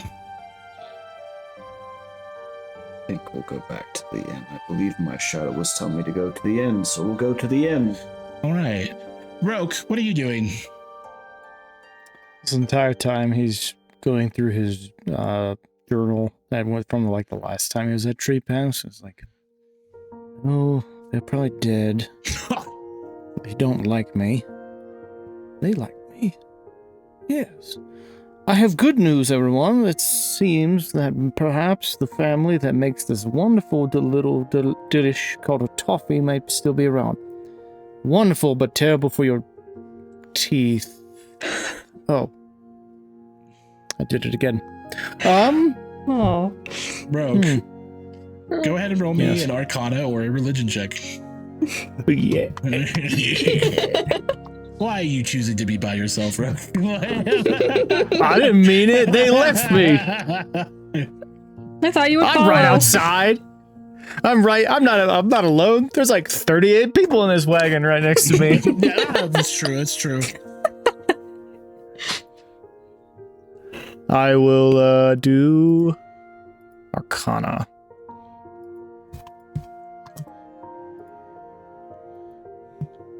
Ten. 10. And you just kind of, you know, you feel a little breeze that kind of hits you in a certain way. Again, I think although you don't possibly think of a specific memory, I think you get like hit with like a little bit of like nostalgia, just a little bit of like what it felt like to be young thousands of years ago for you. But yeah, it hits you, and then almost very like in a very pleasing way, almost as if you were like maybe a little drunk. The laughter that you're hearing in the distance, the conversation, the noises that come from being in this open meadow in this village really just relax you. It really just kind of settles you down as you kind of take it all in. And you do notice that eventually Yoren comes out and just goes, Roke, why are you still out here? Did you want to go to your room, or is there anything that you're trying to get done? Oh, I occasionally have these moments where I think too long. Comes with age.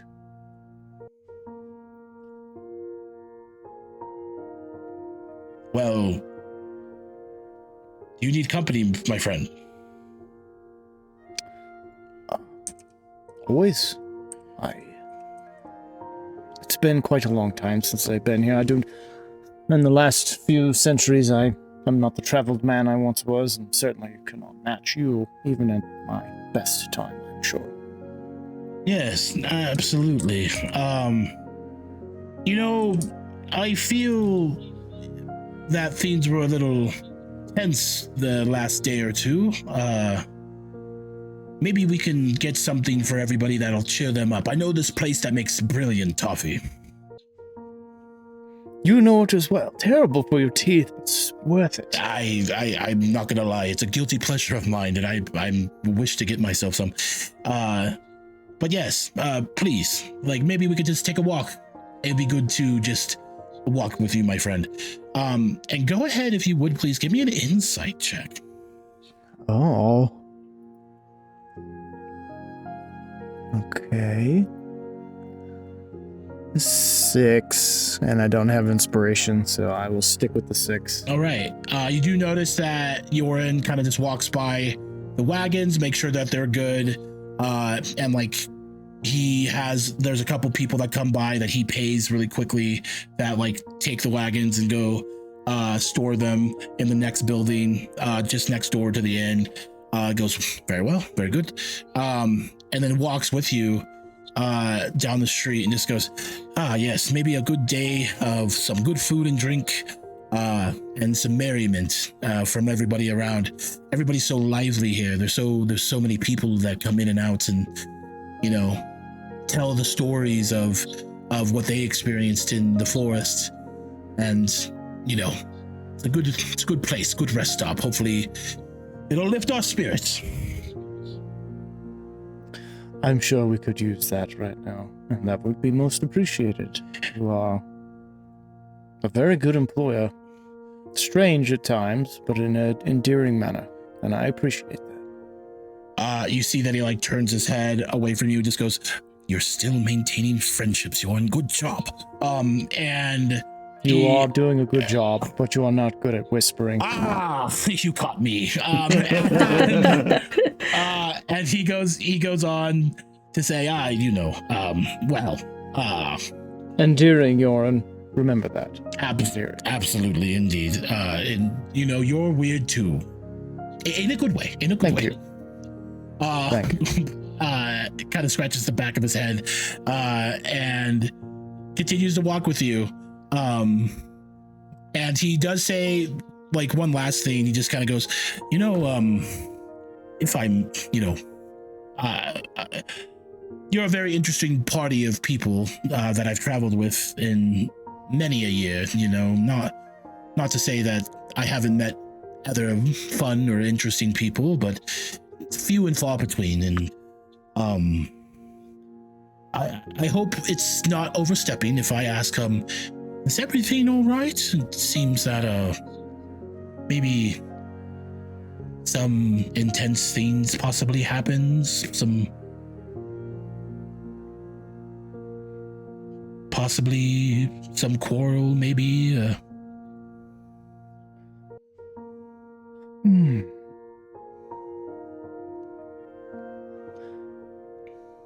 I will match this a bit personal question with another personal question. You are high elf and yet consider yourself a Ladrin, specifically Winter.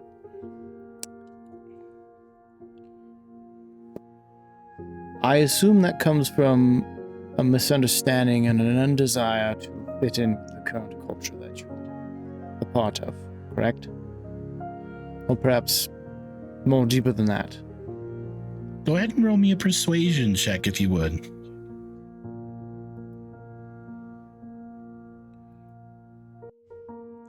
Please and thank you. 10. He still goes on to say, yes, yeah, how do I say this? It's kind of hard to call yourself a high elf if, and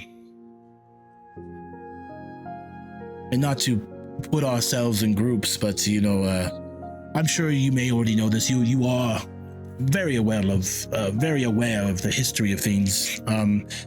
And I would imagine that comes with also knowing the history of a lot of the species that are out here.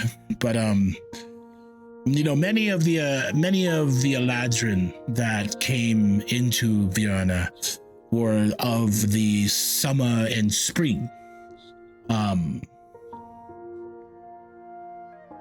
Very rarely do you see autumn or winter Eladrin that came with those groups of elves, and it's kind of hard to fit in, to be honest. We have our ways and we certainly look different.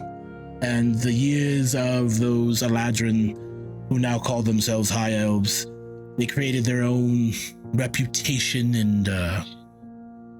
and their own perspective on things. High elves that look at me or Autumn Eladrin see us as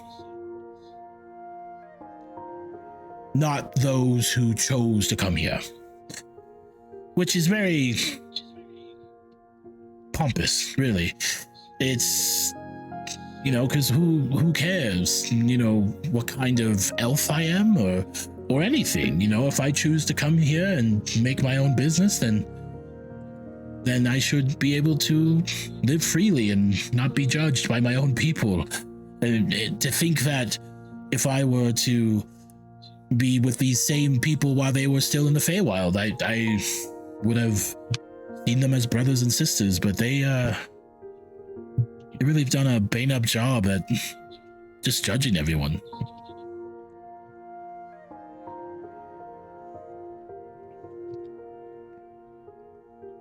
Thank you, Yorn. That probably took a lot. For that, I shall answer both of your questions. Your most recent. Yes, there is as I'm sure you can tell, we are a varied and different group. And at times it seems our cultures and upbringings, morals and the like are very different. And at times, these things can be overcome, and at times they can't. And at this very moment, we are in the overcoming stage, but it's going to take time. Okay. Everyone is a bit sensitive at the moment. Your second question that I did leave you hanging with. Why did I choose to do this to myself?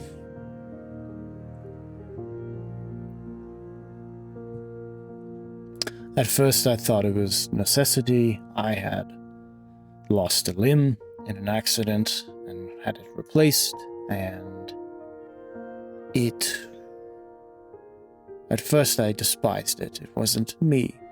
And after a time, it's the same as one may shoot an arrow, or one may throw a spear, or write a book, or draw a picture. Became an extension of myself. And while other parts of my body were aging and perhaps not decaying would be the word, but the limb remained unchanged. In fact, it could be improved upon. I had it replaced with something better, and so I looked into the process of gilding, and at first it was very selfish, but Miss Caro's family, the Parliament, I had worked with them as a transaction exchange and nothing else, and had worked with them to teach them speech and teach them this process to help myself. And it was very much a you scratch my back and I scratch yours. And that process continued, and I'm very grateful that I learned humility and appreciation for those around me that are not like me. Kenkus do not live very long, at all. And at first I attempted not to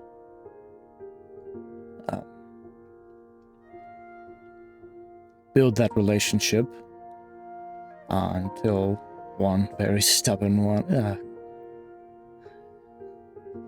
he taught me there was more than just what I could see in front of my eyes, and this is a man who lived maybe 40 years,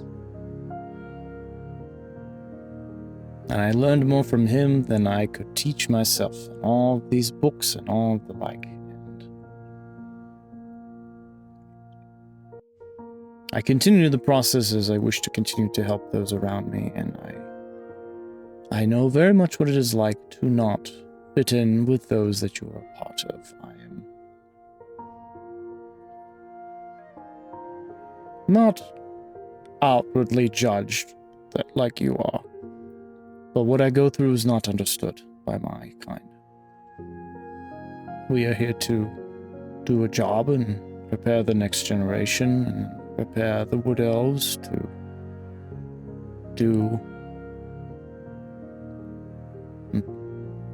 take over the mantle of responsibility and move on into the next life, and I have broken that cycle.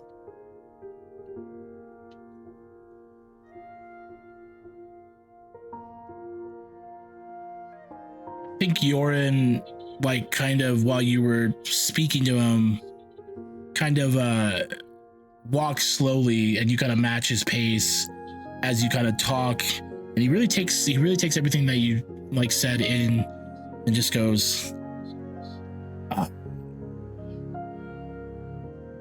that is certainly some very well done self-reflection, Rogue. I've had millennia. Yeah. I'm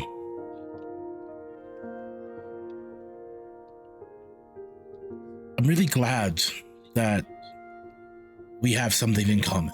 I must say, for what it's worth, I'm glad that I hired you and your friends. I feel very seen, and I can't tell you how much I appreciate that, and I'm so sorry for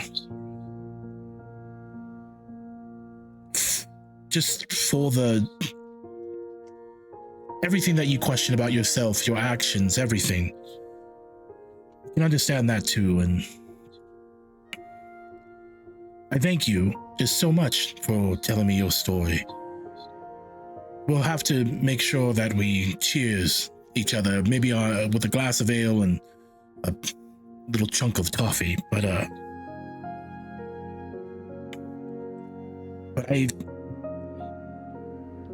I really want to say too that, you know, you should never necessarily be scared of the end. It's how you get to the end, I think, that can become the scary part.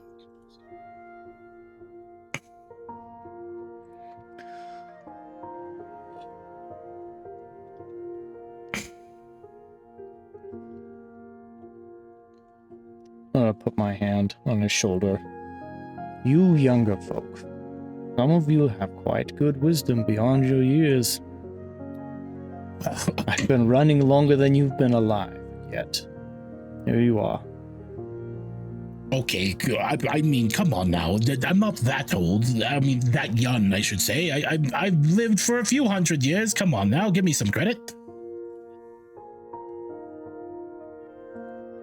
Who am I kidding? It's nothing compared to you, old boy. And then he just kind of slaps you on the shoulder and continues to walk with you and just goes, I'm sure whatever quarrels your friends are going with through, it seems that they're doing better now. And that only creates stronger connection. And who knows, you might learn something from those witches, you know. They may be humans, but I sure you know, like you said, they may only live for so long, but they can be very wise. And I can only imagine with your choice of committing to Mimsy's family.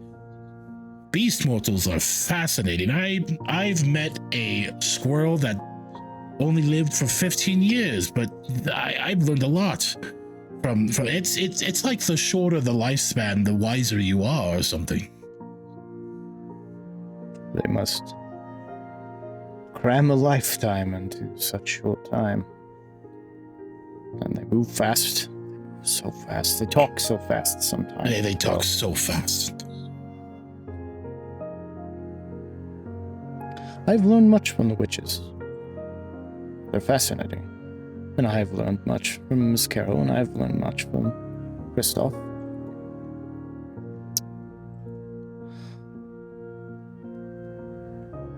I will miss them when they're gone. I know that feeling. But I will be happy. I will be happy while they're here. I know that feeling all too well too, my friend. Yes. We are building a lot of trust together. Yes. Here we are. And you see like a little line coming out of this candy shop. And this big old picture of toffee on a large window. And you guys just kind of continue conversation. Elves being elves. As we pan back over Mimsy, Adara, and Moth. You guys have started eating, drinking, talking, keeping the conversation light and normal, maybe not so deep. And I would like the three of you to roll me either Arcana checks or Perception checks, if you would please.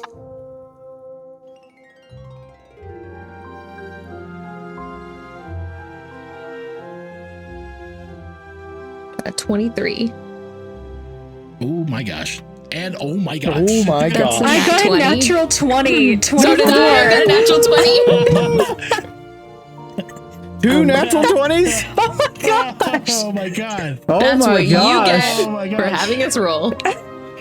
Oh Two, my gosh. two natural 20s. Hey, you remember all those times you're like, this'll never happen? It happened. Yeah. This keeps happening to me and I'm not complaining about it. Oh. I accidentally rolled to GM first, and I also got a natural 20. But Shut I don't up. think that counts. Stop. It doesn't There is count. no 'cause I got way. It counts. It counts. That totally I'm counts. exhausted. That was your I got an first. 8. No, that was your count. That's how you first. rolled it first. Oh Come my gosh. on. Well, it's only a -2 for exhausted. So you have a natural 20. In To a 2024 rolling, it is disadvantage on ability checks. I thought it was. I'm also an idiot, Still so I'm cool. gonna be wrong. Gosh damn. All three of us nat 20s though. Come on. I mean, Come on, that's It pretty just cool. proves our See- sisterly bond. I'm still sad. That's fine. we will have to semi-acknowledge that because of the fact that 2024 rules, it is just a -2, not disadvantage on rolls. So here's the thing. I saw that roll. You did roll it to me. And It is just a -2. So let's actually here we'll double check just for the sake of checking. Because you have 1 level of exhaustion, correct? That's correct. Exhaustion 1 imposes a -2 penalty to all D20 tests, attack saves, and ability checks, and a -5 foot penalty to speed. Yeah, that's original 5th edition when it comes to disadvantage on ability checks. You did roll a natural 20. So 3 of you, and I see that roll. All 3 of you roll the natural 20. Crazy. This and the mortal plane. Crazy. Baba Yaga appears. Oh fuck! Give me some of the orange Room juice. service. This is actually nuts. This is actually nuts. I'm still. Do you even know what to do with it? I do know what to do with it. I don't know if too you're gonna crazy. like it. Oh no. Oh Come no! on. Oh no! This is golf rules. But this is golf. Yeah, okay. So, oh my gosh, I'm seriously freaking out right now. So, and Why for those can't who this are happen in listening, combat? for those who are not just watching, and for those who are listening, Moss Quest did roll to me to the GM first before she did a reroll, because Quest, I'm assuming you just re-rolled because at first it was a whisper, so you were just correcting that.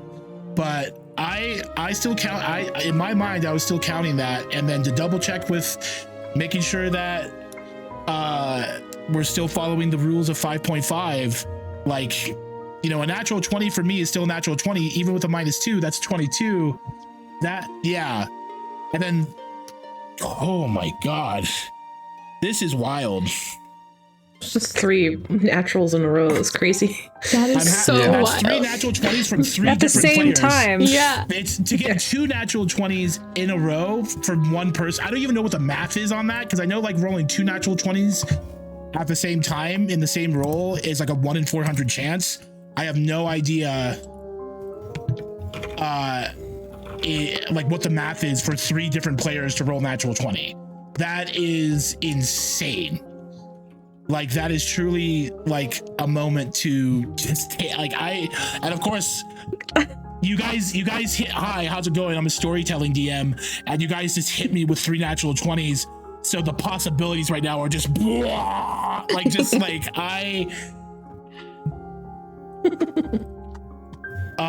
holy cow.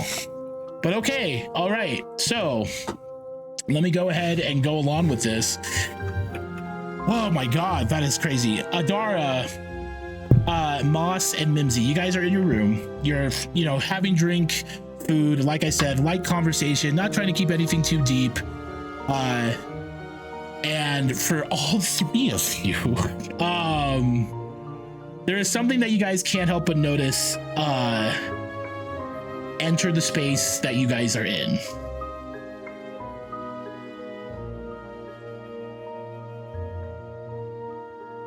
As you all are in the middle of conversation, there is this little moment that happens. Uh-oh, let's see here. One moment, we're having a little... There we go. Well, not really. Una.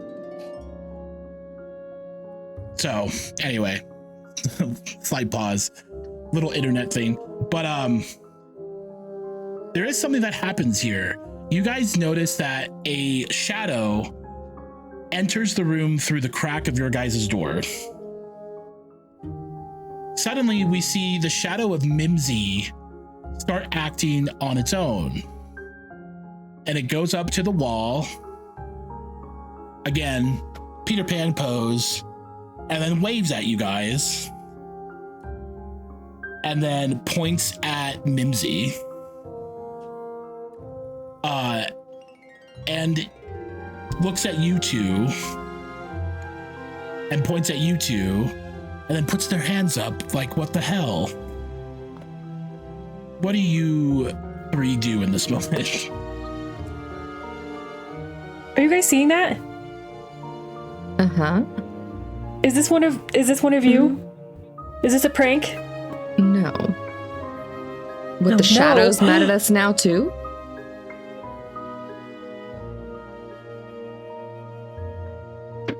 Are you doing? Well, do you guys know what this not. is? Do we know what this is? You both definitely know what this is. Is this someone that we've met? This is somebody that you've met, and you recognize the shadow, even though it looks like Mimsy right now. Oh, I wave at my own shadow. They wave back, and you see that your shadow starts to turn into a humanoid figure, male possibly, with a jester's hat with 3 points. Yeah, right. And you see that the shadow reaches out. You don't see that the shadow actually comes out of the wall, but it looks like it reaches out, grabs your goggles, and puts it on his head. And just starts kind of...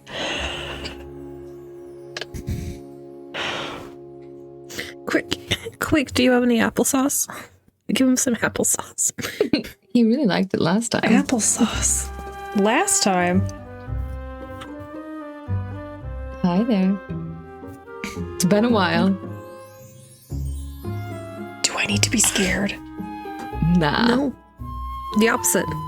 Okay. Oh. You see that within very quickly, your shadow goes back to normal, Mimsy, and then suddenly right behind you, you hear a voice in your right ear, and for Boss and Adara, you see the silhouette of a shadowy man who just whispers to Mimsy, "Oh no, we should definitely be fucking scared." What the fuck have you guys been doing? As he like looks over at Adora and Moss. What the fuck? I don't talk to you guys for a couple of weeks, a few weeks, and look at all what?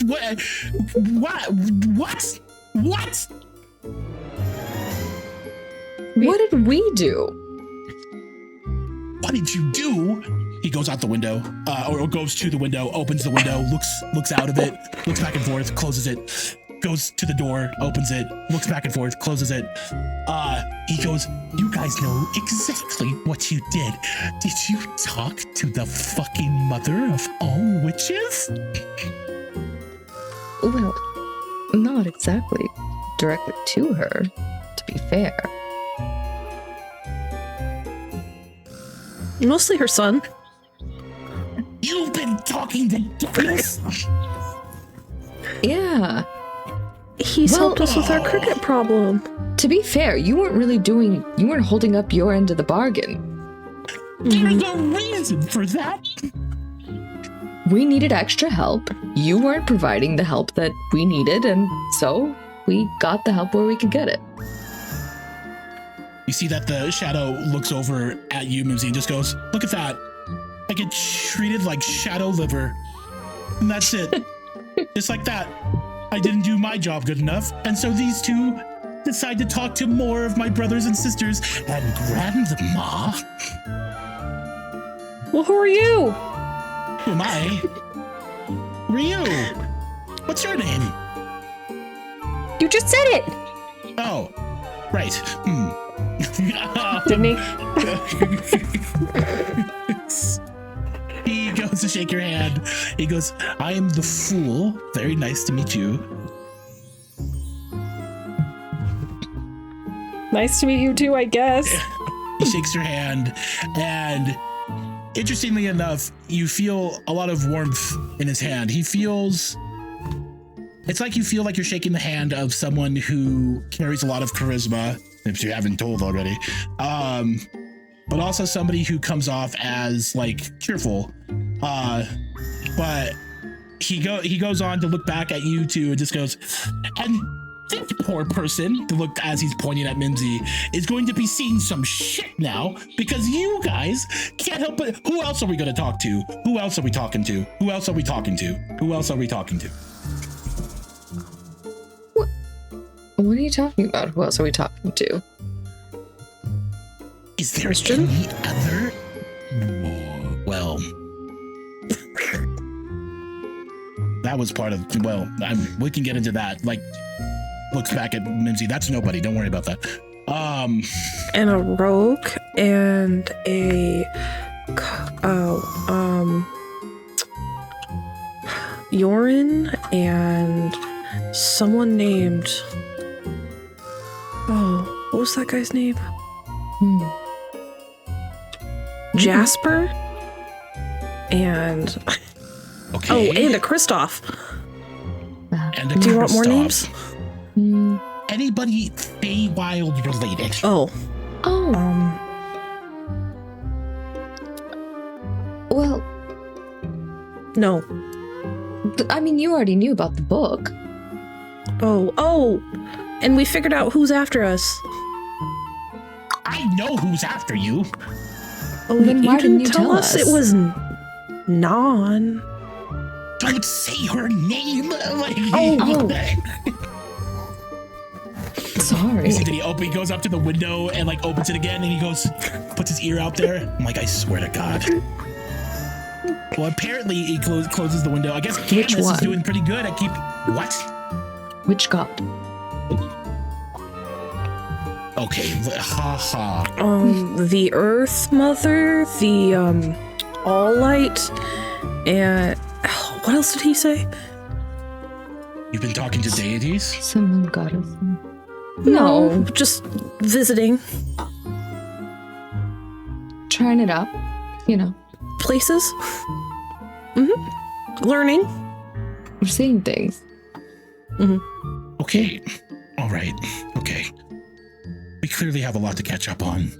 And you know what? It's fine. It's fine. I may be a little jealous. Oh. But I'm also freaking out a little bit because no, I did not think that first off, I thought I could take care of some things. I thought I could lead a way, Cricket Lady, for a little bit, but she kind of bought my, she saw through my joke. She saw through my cunningness, and she may have possibly trapped me for a little while, but I got out and I was coming right back for you guys. I don't want to get into it. I was in a room full of crickets for a little while, and it was disorienting. Yeah, that sounds crickety. That does sound it was very crickety. on brand for her. Well, did you guys make a deal? With who? Yes. With who? We drank the soup. We drank the soup. Drank the soup. It It seemed was rude to. She's I didn't literally a want to. god. And you see that the shadow figure turns straight back to Mimsy and just goes, "What? You drank the soup too?" I didn't. It's a touchy subject. It tricked me.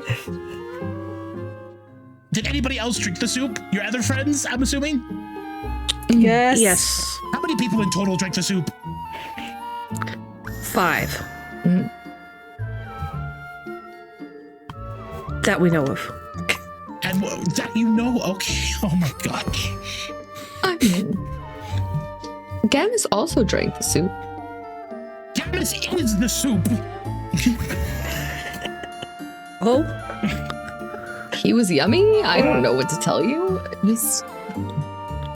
Okay. What was the deal?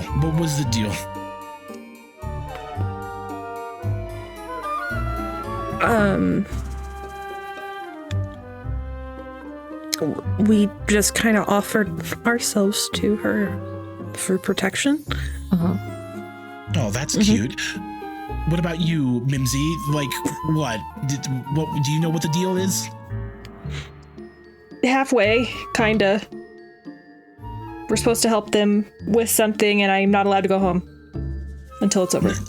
Well, no. I'm sorry to say, but no, you wouldn't want to go home unless you want the rest of the family to go into the soup. That wouldn't be a good ending for the family line, now would it? No. What do you mean? Well, that seems a little extreme. Yeah. If your friends made a deal with Baba Yaga and they don't follow through with that deal, she isn't going to care what any of you did or do. You will go into the soup. That has always been and always will be. If anything, that's the number one thing that we know about the frickin' lady, is that she puts everything in the fucking soup. Everything. Well, then we won't fail. Oh, so But if we confident. fail, We won't. I thought we had the option of failing as long as we tried. You have the option of failing if you are completely okay with becoming one with the mother of all witches. If we fail, we'll just try again and keep trying again until we succeed. Yeah. Do we have that chance? Can we keep trying? She seems kind of gracious.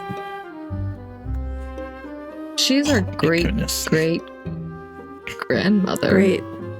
Probably some more grace in there. You see that he rubs his temples and he goes, "Oh my gosh." She's our patron. I don't understand. Yeah. We were told bedtime stories about her and her amazing powers, and everybody wants to Yes. be like Baba Yaga. Of course, I know, and I understand that witches have a tendency to acknowledge her, but typically the chances are still very low to encounter her personally. So this is really just consider you people in the prime material to be very lucky to even think to have an audience with her, let alone her not immediately putting you in the soup. Well, good to know.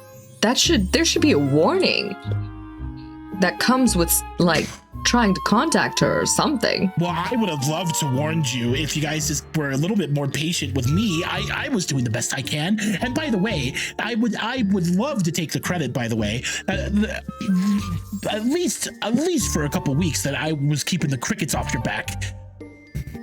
We almost died. Yeah. 2 crickets attacked us. I Horse-sized almost crickets. died. Yeah. One of them body slammed Adara and she almost died. That's Oh my God, not they really- funny, sister. It's not funny. It was She really quite is. painful. What mess did you guys get us into? A very big mess, Mimsy. A very big mess indeed. Can you not make it It's worse? the same amount of mess as we were in yesterday. This is just adding on to the pile. Yeah, I guess it's adding onto the pile, but I promise you I'm a friend, and I do want to help while I can, but now I don't really think there's much I can do. This is like trying to put out a bonfire by pissing on it, and that's not going to do much. I don't understand. Isn't Baba Yaga going to help us? Yeah. I mean, It has been. you made a deal with her, so like, obviously, like, if the deal is done, then she'll stick to her end of the bargain. I But it's don't. still- You know what? Gamus has been so helpful. Why don't we just call him here to have a discussion with you here? Oh, yeah. Gammy boy. Oh my! Gammy I boy! can't even How do we ask know you we guys can to trust roll because Gamus? I can't even ask you guys the rolls because you rolled 3 natural 20s. So all the Archfiends Feywild show up in this bedroom. Oh Gamus, you see Gamus's head upside down start to dip down to the window and goes, "Please." And, Come in. You see the fool point out and go, "You," and he goes, "Oh, my favorite shadow indeed." And you see Gamus like teleport into the room next to Mimsy and goes, "Hello, bird sister." And then the fool just goes, "Bird sister? What the fuck is even that?" And Gamma term of just goes, endearment. don't you worry, you already failed at protecting these ladies. Oh, I got them. You don't have to worry. Me and Mommy.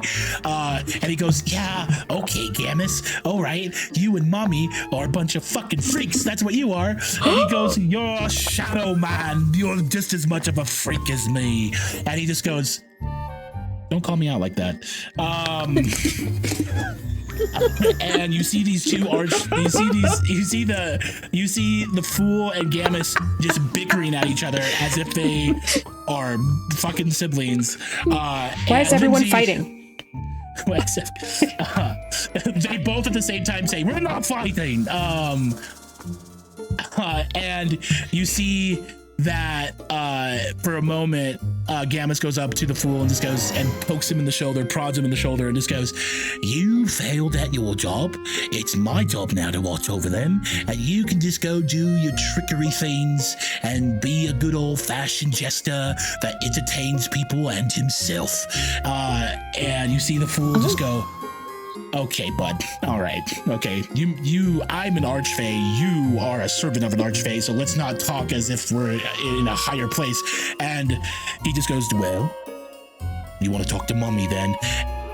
And the Fool goes quiet and goes, no, I don't.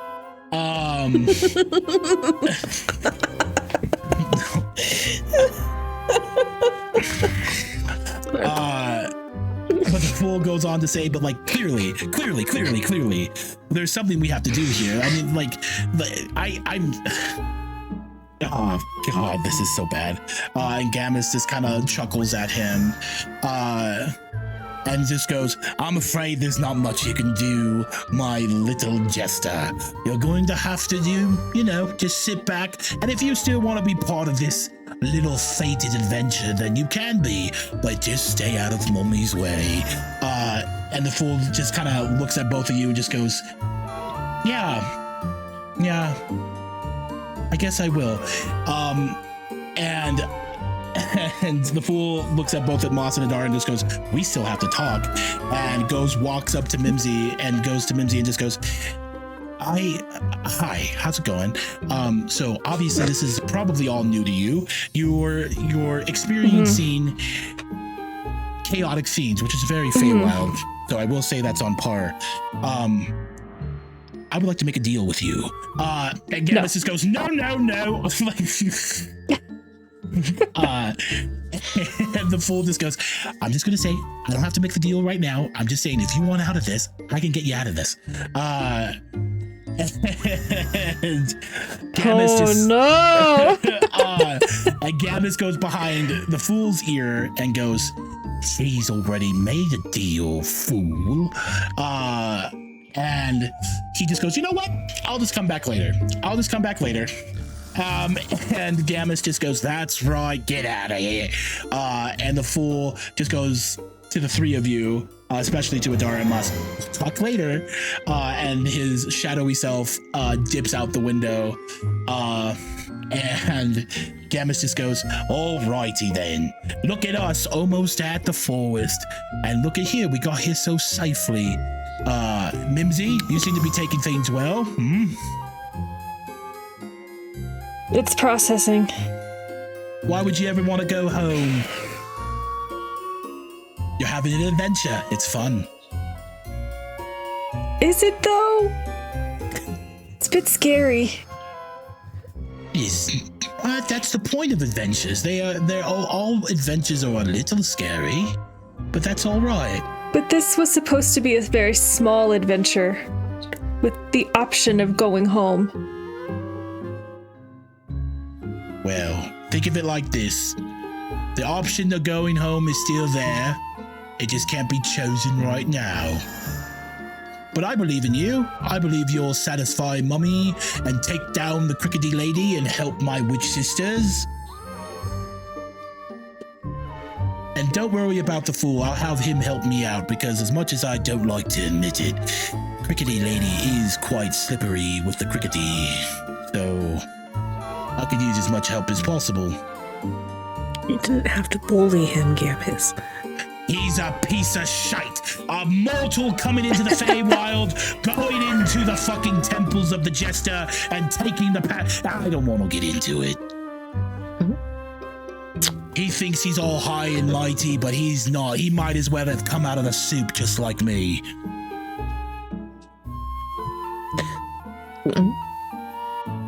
Fair enough. Sorry, he gets on my nerves. I don't like him. Right. I acknowledge Seems him. nice. He can be funny sometimes. Sometimes, yeah. Right. But that's okay. I'll keep him in check. Don't make a deal with him. He kind of looks at all three I don't of plan you. on it. Well, then don't. I didn't plan on making this last deal. Well, I do apologize to you, bird sister. I did trick you a little bit in eating the bread out of the soup bowl. I didn't mean to do that. I did. I lie. I did. But, you know, I apologize. You know, Mommy wanted to make sure all 5 of you were together to best your chances. But of course, you know, we can always have a private chat with her. She can explain herself. I don't know if I'll trust anything she says. Well, I don't know if you have much of a choice. And the room starts to change a little bit. Oh God, no. I'm so sorry. As Mimsy, I love you so much. this is what happens when you roll 3 natural 20s. And the room starts to change a little bit, and suddenly the 3 of you are in a forest, beautiful forest of purple and blue. And you guys stand right at the foot of a small hill with a hut, with a door open and a stairway that leads right up to it. This hut having 2 massive chicken legs on either side. And you hear coming out of, or coming from within the hut, a voice just going, "Yes, and 3 sisters." As Gammus is suddenly inside the hut and goes, "Come on in, Mommy wants to meet you." And you guys hear another voice going, "Yes, my little witch children and little bird child, come inside." Mimsy is backing up. No. And you see a large hand, like a giant size hand coming out of the hut, grabs you, Mimsy, and yanks you inside. As the 2... She is absolutely horrified. Come here, Gucci. And the 2 witch sisters, I'm assuming, go running up the steps and go into the hut with the door closing. And that, everybody, is where we'll go ahead and end tonight's episode. Oh my God. We'll see Round of everybody. applause. We'll see everybody in the after show, and also again, see you all soon in the world of Baba Yaga. No. Oh my god. Anyway.